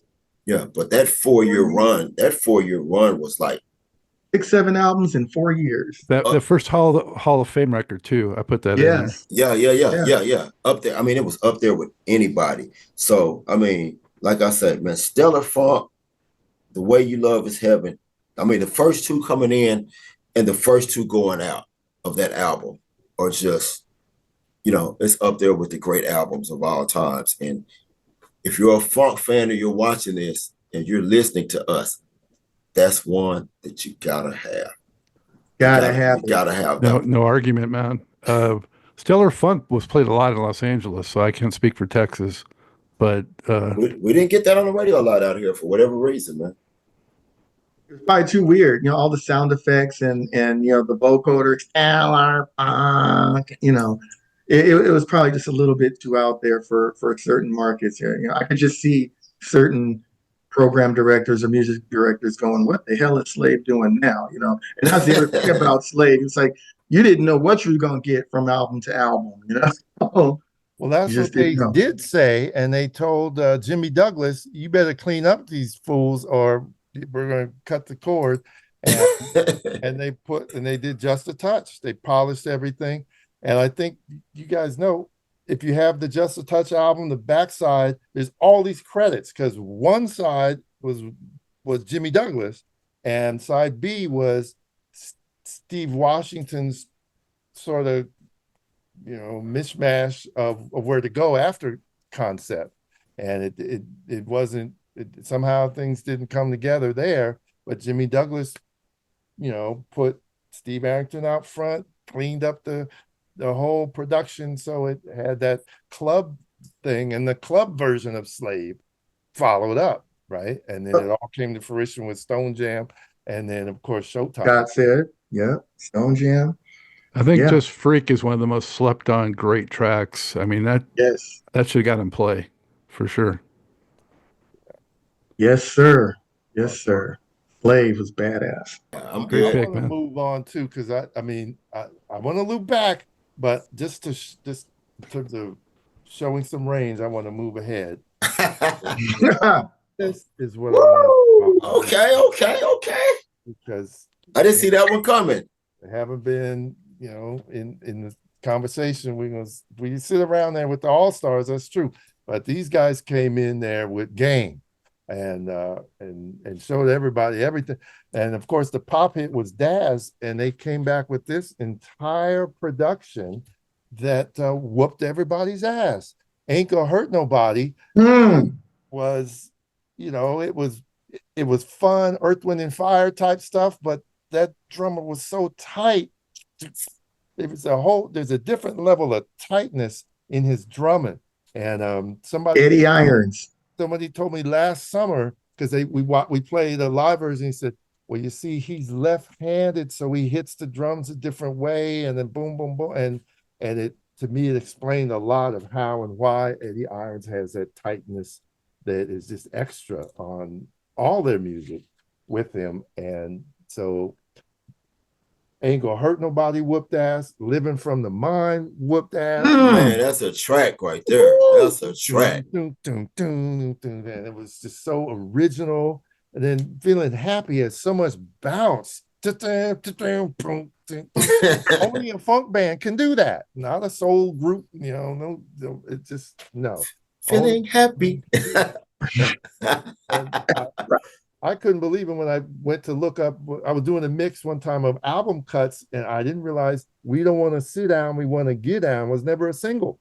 And everybody played that track because that was the bomb. That was a party jam. That was a house party song, man. I know. We don't want to sit down. We want to sit down. And DJs would mix that part, and then the bass solo. Come on now, the bass solo. What are we doing with our funk if you don't have a band that can do a bass solo? And yeah, so they all of that on side one, and then Doozic comes in, and yeah, it's a follow-up, but it's a badass follow-up to Daz and funky. You know the horn riff there. That is just wild, and it instant iconic recordings that we just sort of stuck on, and then the rest of side B you kind of discover over time. Hello was a trip. Honey Child has its own little vibe. That's my favorite song on the album, by the way. See, Honey Child. Honey Child is my favorite song on the album. It has that sweetness that they bring. Yes, it's my favorite song on the album. Hard stuff and fun is the kind of reggae thing that is just a different type of vibe. So yeah, so these guys, they were it for me. I was like, oh, I'm hooked. I'm hooked on them. I'm not chasing Casey and the Sunshine Band. I'm not chasing this late 70s pop funk thing. These guys, 5 of them, no extra layers of hey. They just boom, meat and potatoes on the plate. 5 guys. I went and saw them live at Tarrant County Convention Center, 78, 79, one of those, right in that era. And like you said, man, no other extra background guys for some extra sound. It was the 5 of them on stage. And when I tell you they ripped it, I mean, they ripped it, man. 5 guys, man. Yeah. Ain't Gonna Hurt Nobody had strings and bells and stuff on it. It had a little bit extra production on that song, but it was still funky as all get out. You got to give it up to the old elder statesman of the group, Jimmy Brown, who played all the horns, trombone, trumpet, sax. He Oh man, he played was brass everywhere in and concert. wind instruments and flute. Yeah. Bad Cat. They're incredible, and I didn't get to see them until about 10 years ago. Uh-huh. They did the Long Beach Funk Festival, Okay. and most of the original guys were still there. I think the keyboard cat had passed, but just about everybody else was there, and they had a female in there, which added a whole nother element. And I've been waiting to see them for 30 years, and they didn't have time to play around, so they did nothing but the hits. They didn't try to introduce no new record. They didn't try to slip in some album track. They did straight hits, and I lost my freaking mind. It was incredible. Love Brick, man. And yeah, very underrated. People don't talk about them. They don't talk about those individual members. Um, and that's the ATL. That's Atlanta right there. Brick. Yeah. And they 77, right, Ricky? 77, and yeah, Jimmy Brown's son is Sleepy Brown in Outcast. So they Right. liable to get in the Rock and Roll Hall of Fame before you hear from any of these guys. And that second song on there that you mentioned was sampled very nicely by Foster McElroy for In Vogue. In Vogue did a song. My goodness, and I teased them once. I said, "You guys never do my song. Y'all never do my song." And then next time I saw them, it was the opening song. Why I can't remember. Do, do, do, do, do, do, Live in front of mine. Yeah. Live in front of Yeah. mine. Yeah. Yeah, and their song was No, No, No, Can't Come Back. In Vogue song was called No, No, Can't Come Back. And Foster McElroy had them sample that Brick tune. Badass. Great pick, Ricky. Love that. My favorite Brick album for sure. No question. Yeah. All right. I'm going to wrap up round 4 for us. And what's that? I was about to say home stretch, but you got your number 4. I'm number 4. Yeah. Bringing up the rear. Yeah.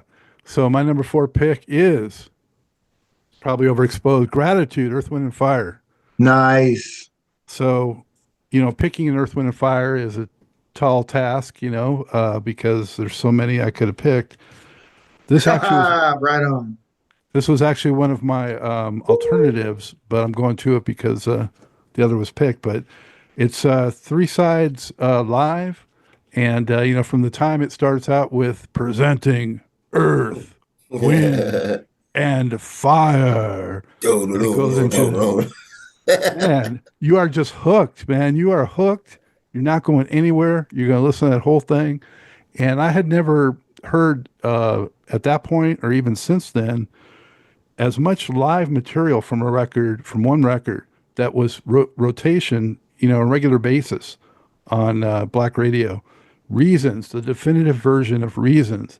Devotion, to me, the definitive version of Devotion. Sun God. All the live tracks jam. The Ramsey Lewis cut, they got Sun Goddess. yeah, they got the jazz, they got the funk, they got the soul, they got everything on there, and the new tracks are great. So Yep. I like all of the new tracks. The new tracks were, of course, Sing a Song was a big hit. The title track, Gratitude, Celebrate, the hit You Can't Hide Love, and Sunshine. 5 And high that little quality. 30 that little 30-second ditty. "Brr, get out of here."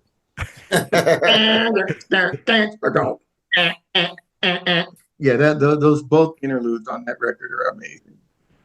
Yeah, That's the Al only thing- McKay doing that guitar one. Al McKay is showing it. I think Johnny might have been on it, but I think that was mostly all Al McKay, that guitar interlude. That's an underrated superstar right there. Oh, yes, sir.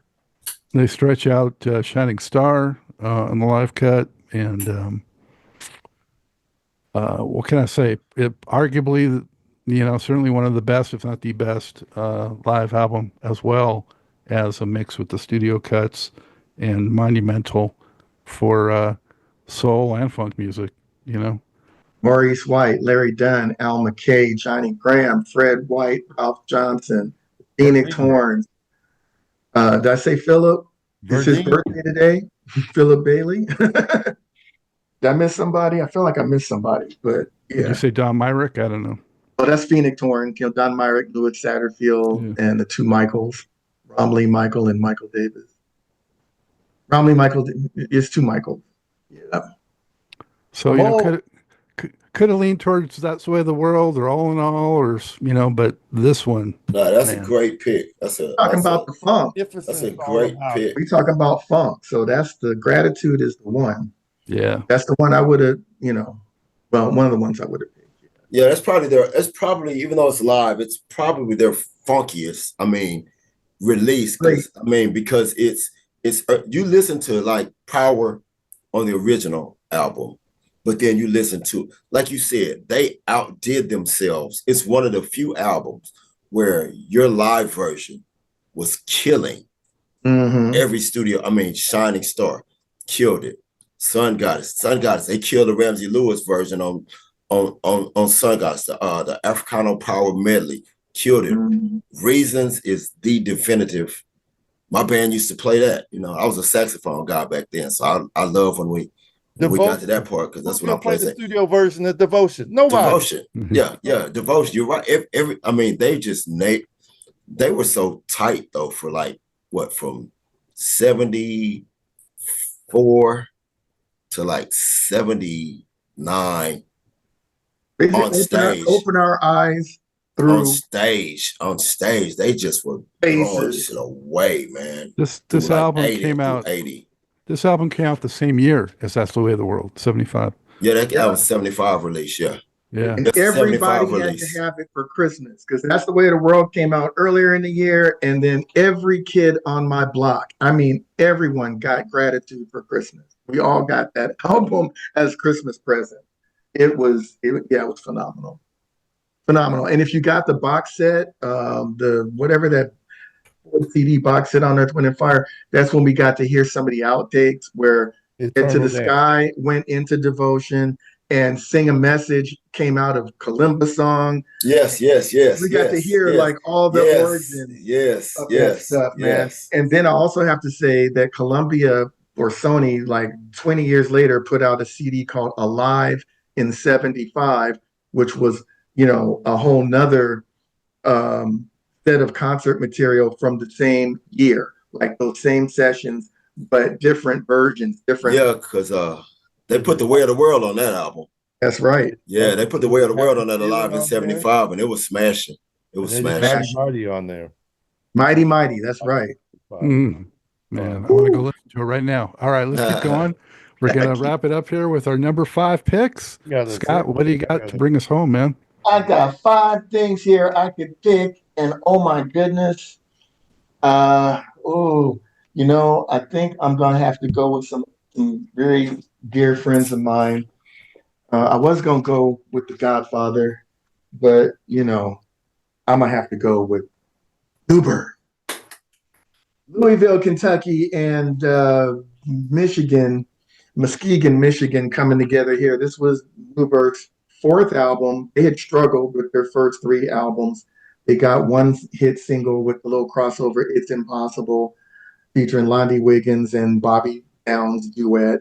Bunch of other things that came out on those first 3 albums. But this is the one. What an album cover, first off. I love this cover so much. 12 Black Egg. There were 12 members of the group, and then one egg that is cracked. New birth in small, tiny letters, all lowercase, if you never caught that. Looks like a mint copy you got, too. Yes, it was in plastic. I took it out so I could show it to y'all with no glare. This has their incredible version of I Can Understand It. And New Birth would become known for being one of those bands you did not want them to mess with your record, because they're just going to take it from you. So they whipped up an up-tempo version of I Can Understand It. And I always say they song jacked Womack. Because I like Bobby's little troglodyte version of that song. But New Birth took it to straight up Showtime. Then you got a ballad funk tune with Until It's Time for You to Go. Controversial because it featured Susie Green as the lead vocalist. Harvey Fugall went behind Londy's back, and he was putting together a whole nother thing. and that's how Susie Green got to be the lead vocalist on that. But that was a very soulful, funky kind of groove. Forget about it when we start talking about Got to Get a Nut and all these incredible, funny background things. It's funky, then it goes into a Latin thing, and then it goes into a sexy bossa kind of thing. Just an incredible jam that they came up with in a Detroit basement is where that came from. So many people sleep on their theme from Buck and the Preacher. This was done both by New Birth and their instrumental band, the Nightlighters, two different versions. Nightlighters is strictly instrumental, and I think that the New Birth version has vocals from the great Leslie Wilson, who was the lead singer on I Can Understand It. This is where he made his big debut. He would become the voice of New Yeah. Birth with I Can Understand It. His brother Melvin is also on Buck and the Preacher, Londi, and Bogan, and Bobby Downs. Then they had the two ballads, Stop, Look, Listen, cover of Stylistic Tune. There's nothing funky there. And Easy Evil, nothing funky there. But they ended the album with this track that female lead singer Londi Wiggins wrote with producer Harvey Fuqua. And it's called You Are What I'm All About. And it was, kind of just an oddity track, last track on the album. But oh my goodness, years later, what does it become the sample for? Players Anthem, Lil Kim, Biggie, and all of them. That think, the cowbell, think, think, think, think, think, and the bass line, boom, boom, boom, boom. I mean, Players Anthem. Oh man, who was that? It was one of those posse records from a hip hop family. And again, Players Anthem. That's I want to say, hey, Players Anthem. UGK, Outkast. no, it's UGK. Lil Kim. No, it's It's Lil Lil Kim? Kim. I got it. It's Junior Mafia. Thank Junior you, Mafia. Junior Mafia. Junior Mafia. Yeah. Thank you very much, Scott. I'm getting old, but yeah, that was just one of the funkiest samples, ever. So those are my people. I had the honor of doing the liner notes and producing the very best of New Birth Inc. I interviewed every single living member. The only one not living at that time was the keyboardist James Baker. And all of those people became very good friends of mine. And over the years, so many of them have passed on. Scott and I and Phil were talking about, no, Ricky, before Phil came, about folks that we'd interviewed and tried to interview them or tried to get them to do some things. And I swear I tried to get an unsung done on New Birth. They just had so many layers, so many members, people that came in and out. But the guys that supposed to be the ones that handled the business, they did handle the business of New Birth. It was the two horn players, Tony Churchill and Austin Lander. They told me, we really love what you did with this compilation, but we are going to be the ones to tell the story. And they never did it. And now so many of them are gone. It's heartbreaking. And Birthday by The New Birth. You cannot sleep on this album. The album cover, 7 songs, just an amazing piece of work that is actually unsung in and of itself. People don't talk about that group or that album the way that they should. It's a must-have. That's my final must-have of the day. Prince All Paul right. went Hear nuts it out. with that on for De La Soul sampling. Got to get That's right. Yeah, they sampled "Got to Get a Nut" in one of those orgy song or something. De La, his Jungle Brothers, and what was their tribe called? They were part of the New York movement. I'll think of it. Please don't hate on me, people. People are gonna be like, man, you don't know what you're talking about. I know. It wasn't Flavor Unit. It was God. Anyway, Well, way to end on a high note, Scott. Good choice. thank you. Phil, what's your final pick?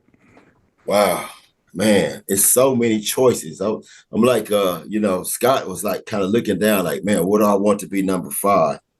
And I kind of, went with 3 different eras to decide what to go last. I want to come all the way up to the present with some of that skunk mob stuff that I think is essential to the new funk. Then you got your boy Lonnie Marshall, Weapon of Choice. I was like looking over at the Weapon of Choice, man, Hyperspice. I'm like, but man, I had to settle back to where we all kind of fell in love with the funk, that era where the funk just reached out and grabbed us. So for number 5, man, I'm gonna have to go with some Rick James. Rick is probably in my, top solo artist. Close. Rick James busting out of L7. and For our album, No Jinx. it was a tough choice between Come Get It and Busted Out of L7. It was a tough choice because what's that song on Come Get It that, man, everybody I had to go to the store 3 times just to buy it because it was sold out. You and I couldn't keep it in the store. But man, that was a killer album, but then he followed it up. With Busting Out of L7. And I think that when he hit stride, like that first one is funk, but it's kind of a popish funk sound where Rick was trying to get his footing in the industry, other than Mary Jane, and You and I. He was trying to get his foot in there and see, what do I want to do with this thing? But I think by the time Busting Out came, he had his mind made up. I mean, and with the total, the opening track, hey, y'all, fire up this funk and let's have a toke. And everybody sang and they started busting out. And I mean, Rick had those strong vocals and he was killing it. And then he backed you up with that one, with How Your Love Sweet, one more hit. And I think that's the track that made me fall in love with Rick James, because Rick would have these long ass songs with these different movements in it. Right. They wouldn't bore you. He'd start out one way and then it would turn a corner. Like Sweets. And take you, Sweets, basically, he'd turn a corner and hit you with another thing. And then he'd turn another corner and he'd hit you with something else. And I'm like, but all in one track, Then he did the little love interlude, and then the song he did to what was his love song to Patti LaBelle. That's funk. Spacey Love is one of the funkiest slow jam tracks of all times to me. Man, you got the girls singing, the choir in the background, you got the bells ringing, I mean, it's just a large, funky, it's a spacey track. It's Spacey Love, And and then the next side was Cop and Blow, which is like, and then once they fall into the groove at the end of Cop and Blow, when they fall into the groove, you just ride it, doom, doom, doom, doom, doom, because that bass just keeps hitting on that spot, boom. It's real simplistic, but it just keeps hitting. And then another slow banger, Jefferson Ball. I mean, because Rick reminded me of Larry Graham in a way that he would do a ballad, but his voice was could be really powerful, cutting through the rest of that funk. They'd be laying that heavy, mellow ass funk down, but then Rick's voice is just it's like the funk is here and there. Rick's voice is just kind of soaring above the funk, And It was when he funk did that, opera. yeah, and he's can I escort you to Jefferson Ball, and he's like, may I, my lady, now may I, now may. And then, Rick used to do that in the concerts, though. He'd bring out the fucking batons and they'd be, and we love Mary Jane, So, and then he ended it with another one of those tracks that, just kind of take you on a ride with Fool on the Street, When you're on the street, and someone you meet, don't be cruel and mean, And at the end, they get in the car and throw some Rick James on the radio and smoke a joint, Drive out. So it bookends, yeah. That beginning. Yeah, so man, that I've been saying it all along. If you are a funk aficionado, And you know what I found out, and I learned this from Ricky, man. I haven't been in this game as long as y'all have, man. I've been doing this about like 14 years now. And, you know, Ricky was a mentor of mine when I first kind of got into doing this thing before I started doing interviews and, you know, meeting these artists and, you know, doing the whole, I guess, insider type of thing, you know. Uh, uh, you know, I met Rick and Rick kind of introduced me to the game and stuff like that. And what I found over the years is there are a lot of people like me that were already like you guys out there that, man, just knew so much about this music. And when I first started doing it, I was running across people that like didn't. And I was like, it's my mission to educate these people on what this music is. And then I started running across people like Ricky and like Scott and like a lot of my listeners that hell know way more about the music than me, you know, because they used to be correcting me, you know, when I say something wrong, they correct me. So Oh yeah. what I like about what we're doing here today is, although, you know, we're kind of considered teachers of this genre and what we're doing, and I won't say experts, but I'll say knowledgeable, you know, we're considered to be really knowledgeable about this. Somebody may be watching this. And what I really like about the concept that you brought forward for this, Dr. Scott, what I really like about this concept is there's people out there that are into the funk that are going to have 20 albums after they watch this that they got to go out and get. Because it's going to be 20 albums that they heard today that they were like, man, I didn't know anything about this album till these guys started talking about it. And I appreciate you for inviting me in. Man, I'm honored to be in the company that I'm in right now. And let me say that busting out of L7, Rick James, if you don't already have it, and you're one of those people that's still soaking in the funk and trying to take it all in, that's another one, man. You got to go get it. It's a must have. 1979. Yeah.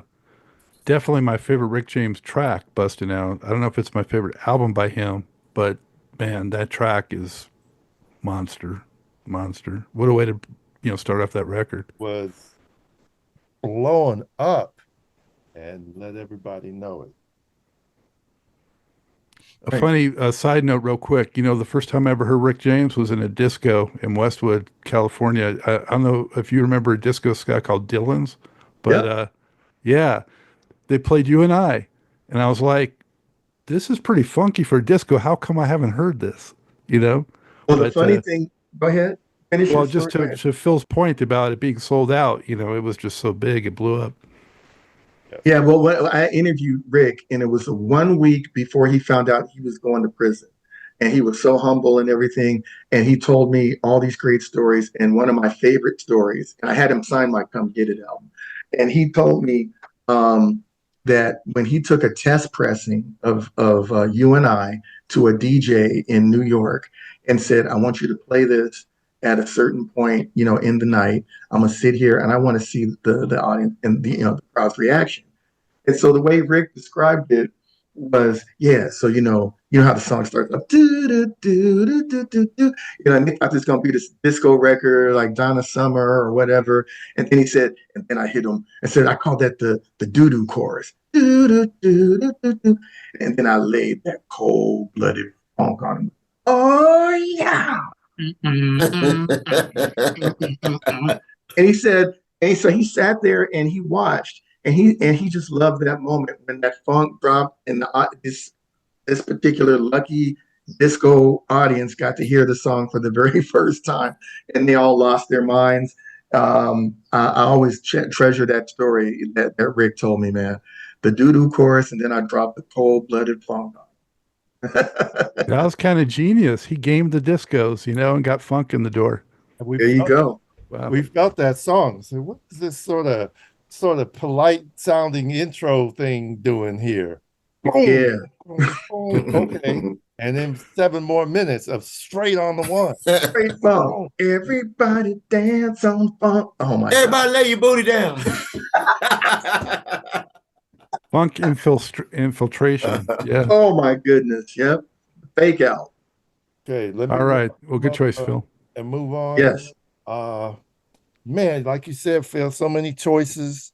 Some of my roots. I was gonna go with this, with the Oh, we already did that. So these guys, this was the elevated advanced funk thing because nobody expected this. Flashlight had turned everybody out. One Nation Under a Groove had turned everybody out. 1978 was turning everybody out. Bernie Worrell's album was out. Quasar's album was out. People were tripping. And then late in 1978, I was walking out the record store. Just on the rack was this different colored title. I'm like, it's not their normal colors. Wait, they have a whole album? Wait, what? That's their nose? Wait a minute. Who is this? Hadn't heard it on the radio. Like I said, you just got to get it. And, I bring it home. It's got all the little pieces in there, right? yeah. Figure that thing out. So this Character pieces. is my display copy, so it's already Woo! doing the thing, right? Pop up. Are the cutouts still in there or not? And they got, I don't know where I put the cutouts, but I got my other one that is still there. And then here's yours. And then there's Rock Starfish, right? So hot and so cool. It's a wonder he don't catch pea pneumonia. Right. Got all the puns, underwater puns. So it's everything about it is advanced. Mr. Wiggles is advanced. Wiggles. Between freaking, Duke minus the groove. Duke minus the groove. Everybody is just advanced. And then you put this record on and you're like, from the ocean comes the notion. So what is this dude tripping on? You want it to thump, but you got to wait for Rumpelstiltskin for that starts to happen. And then they're like, oh, snap. Rumpelstiltskin turned me out right there. I was like, he don't rust and he don't bend, got 1,000 megatons in his, but what the hell is the parliament? This is, it was more parliament in any parliament I had been hearing. And it's like, they didn't have to do this. They didn't. And I know there was issues that they were glutting the market even. But they let we're going to the party. Wow. Underwater.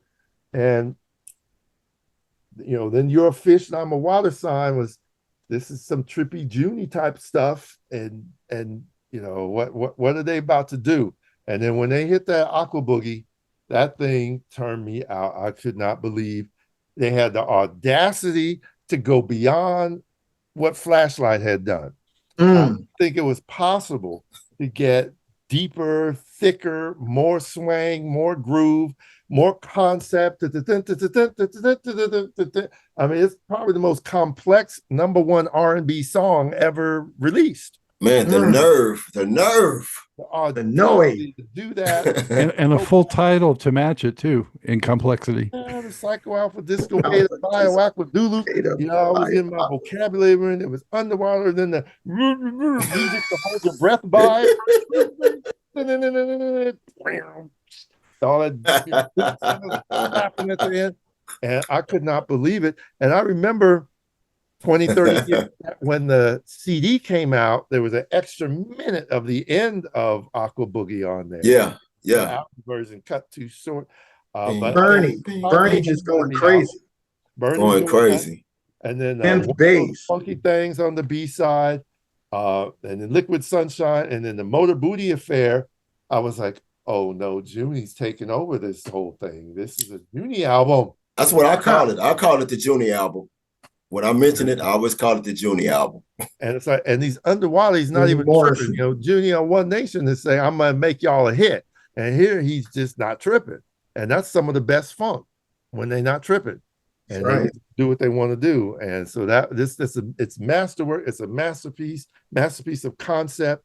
And what was it? George was just fishing in the Bermuda Triangle and just sort of inspired all this stuff, and all this stuff happened. And those guys, Octopussy, do a whole follow-up, the whole underwater record that they did. You guys know what I'm talking about? Yeah. OPY, yeah. Yeah, and so and they got the comic book going and everything.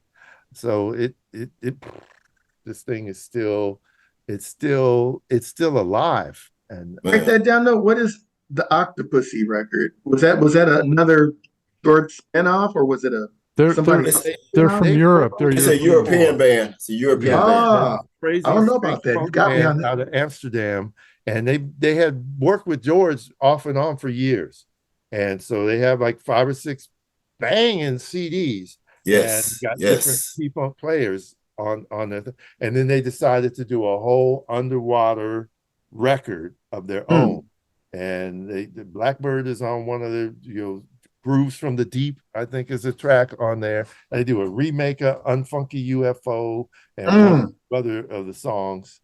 No, they're nice, man. They're nice. You need to probably check that There's a out. whole, For sure. there's a guy that does a lot of the album art for folks currently, the Watermelon Funk and other people that have this dude, I forget his name, Curtis Wilcox. Curtis Wilcox, Yeah. does the comic book for them, for Octopussy. I got I don't know if you can see it. I got a bunch of original Curtis Wilcox artwork in here, man. Can see some of it. Yeah. So they Yeah. brought that back to life just in the last couple of years. And, so it's never gone anywhere.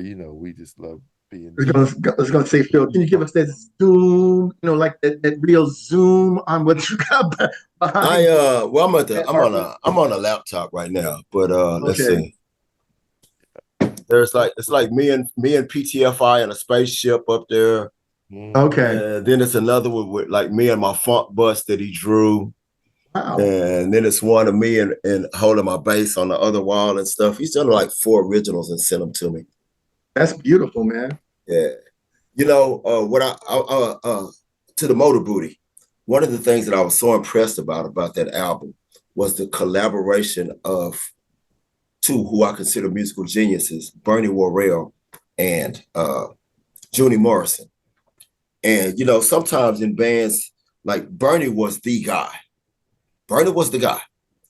And a lot of times in bands, when you bring somebody in like Junie, who is by default the guy, he came into Ohio Players and he immediately became the guy.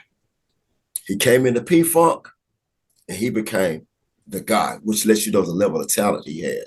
And I was down in Houston one time and I'm talking to Bernie Worrell. That's when he was with the his Woo band. The Woo Warriors? Yeah, the Woo Warriors, man. So I'm talking to Bernie and I asked him, how was it having a genius musician like Junie Morrison come into the Parliament camp? And Bernie said 2 things. He said, first of all, I'm glad you called him a genius because that's what he is. He said, the man is a genius. Junie was still alive at the time, He said, the man is a genius. And he said, second of all, he said, I loved it because I didn't have to do all the work anymore. He said, Junie came in, he said, and it took so much weight off of me. And he said, I was able to just play and do what I do and let this guy do all the heavy lifting and what it was that we were trying to accomplish. He said, so man, there was no animosity, no jealousy, no hatred, no nothing. He said, man, I loved having that guy in the band. So That's I always cool. thought that was pretty impressive. Heads too. When Bernie went to Talking Heads, he just had to get in where he fit in, and he didn't have that Parliament P-Funk pressure on him. He just come in there and be Bernie, And so I can definitely see what you're talking about with Junie coming in. He'd just be like, okay, I can, I don't have to give him all my stuff. Yeah. So I was always impressed by that. When you think about it, all our favorite bands, they got wild guys out front and girls, wild characters out front, and there's one person with 6 keyboards racked all around them, trapped in there. Larry Dunn was doing that, right? Herbie Hancock was doing that. Kevin Tony, Bernie, Kevin Tony, Junie, all these keyboardists, Ronald Bell, Mylan Williams, Billy Beck. and it was like, you can't imagine it was much fun.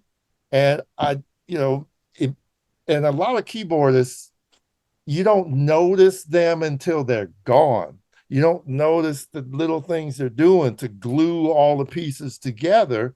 The great keyboardists do that, and they're okay sonically being anonymous. And in a lot of ways, they know that's their role. It's not to show out. It's not to stick your tongue out at the girls and It's too busy. It's to make the music better. Yeah. And it's thankless work. And I Well, want and that also goes into people. fusion. Like my man, this is totally going in another direction, but the Lyle Mays of Pat Metheny group. I mean, everybody knows Pat Metheny group, but Lyle Mays, the keyboardist, synthesizer, orchestrator, arranger. I mean, people in that band said, when we would do a rehearsal and we'd finish a song, we didn't look at Pat to see if it was cool. Said we looked at Lyle and said, was that right? Was it proper? Was it on point? And I blew it. It's another thing I wanted to do a long time ago was to have a symposium with Larry, Bernie, Kevin, Mylan, all the keyboardists, because they are the ones that really understand theory. They have to learn all them damn synthesizers and keyboards and how to play them and program them.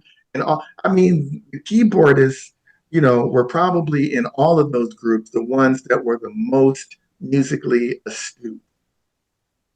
Not to take nothing away from anybody else, but they had to know a bit more. But then you got cats that were known for playing a certain instrument, but they had to have their thing together. They knew the keyboards, they knew theory and stuff, but the keyboards for show had to know.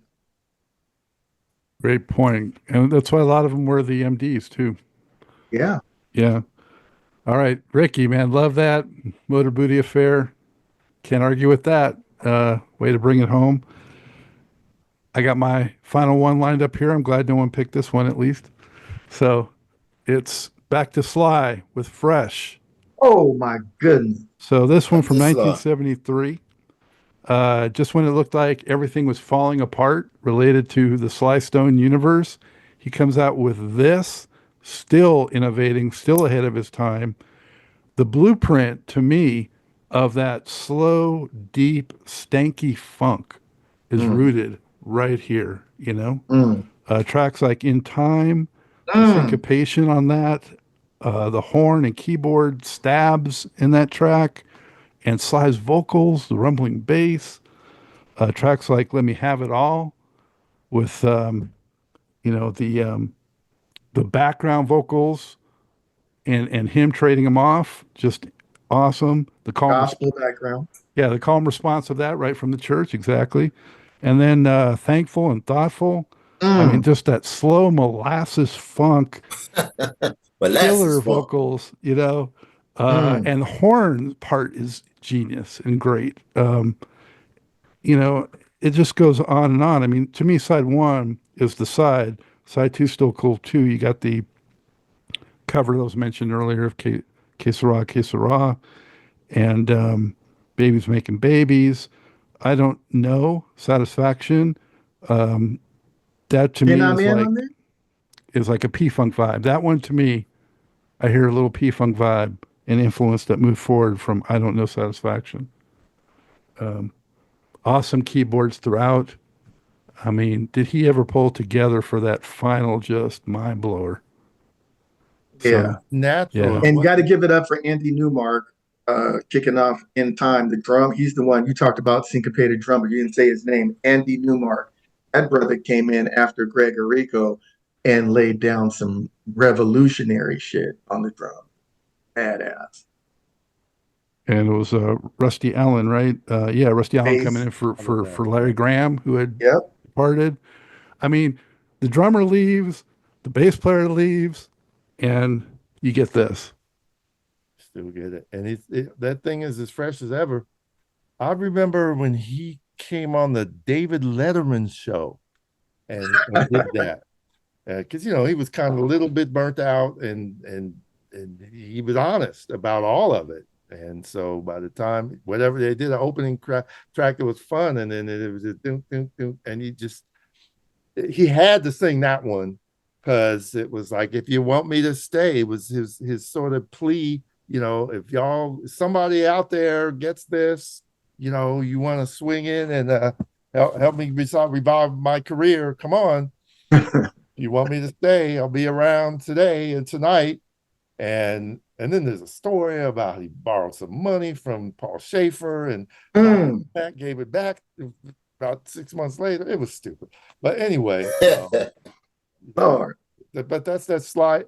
Scott, that's kind of that slide opening into oblivion, right? Because he held it together. There's a Riot was incredible, and then Fresh, and then she sort of falls off that cliff from a commercial point of view.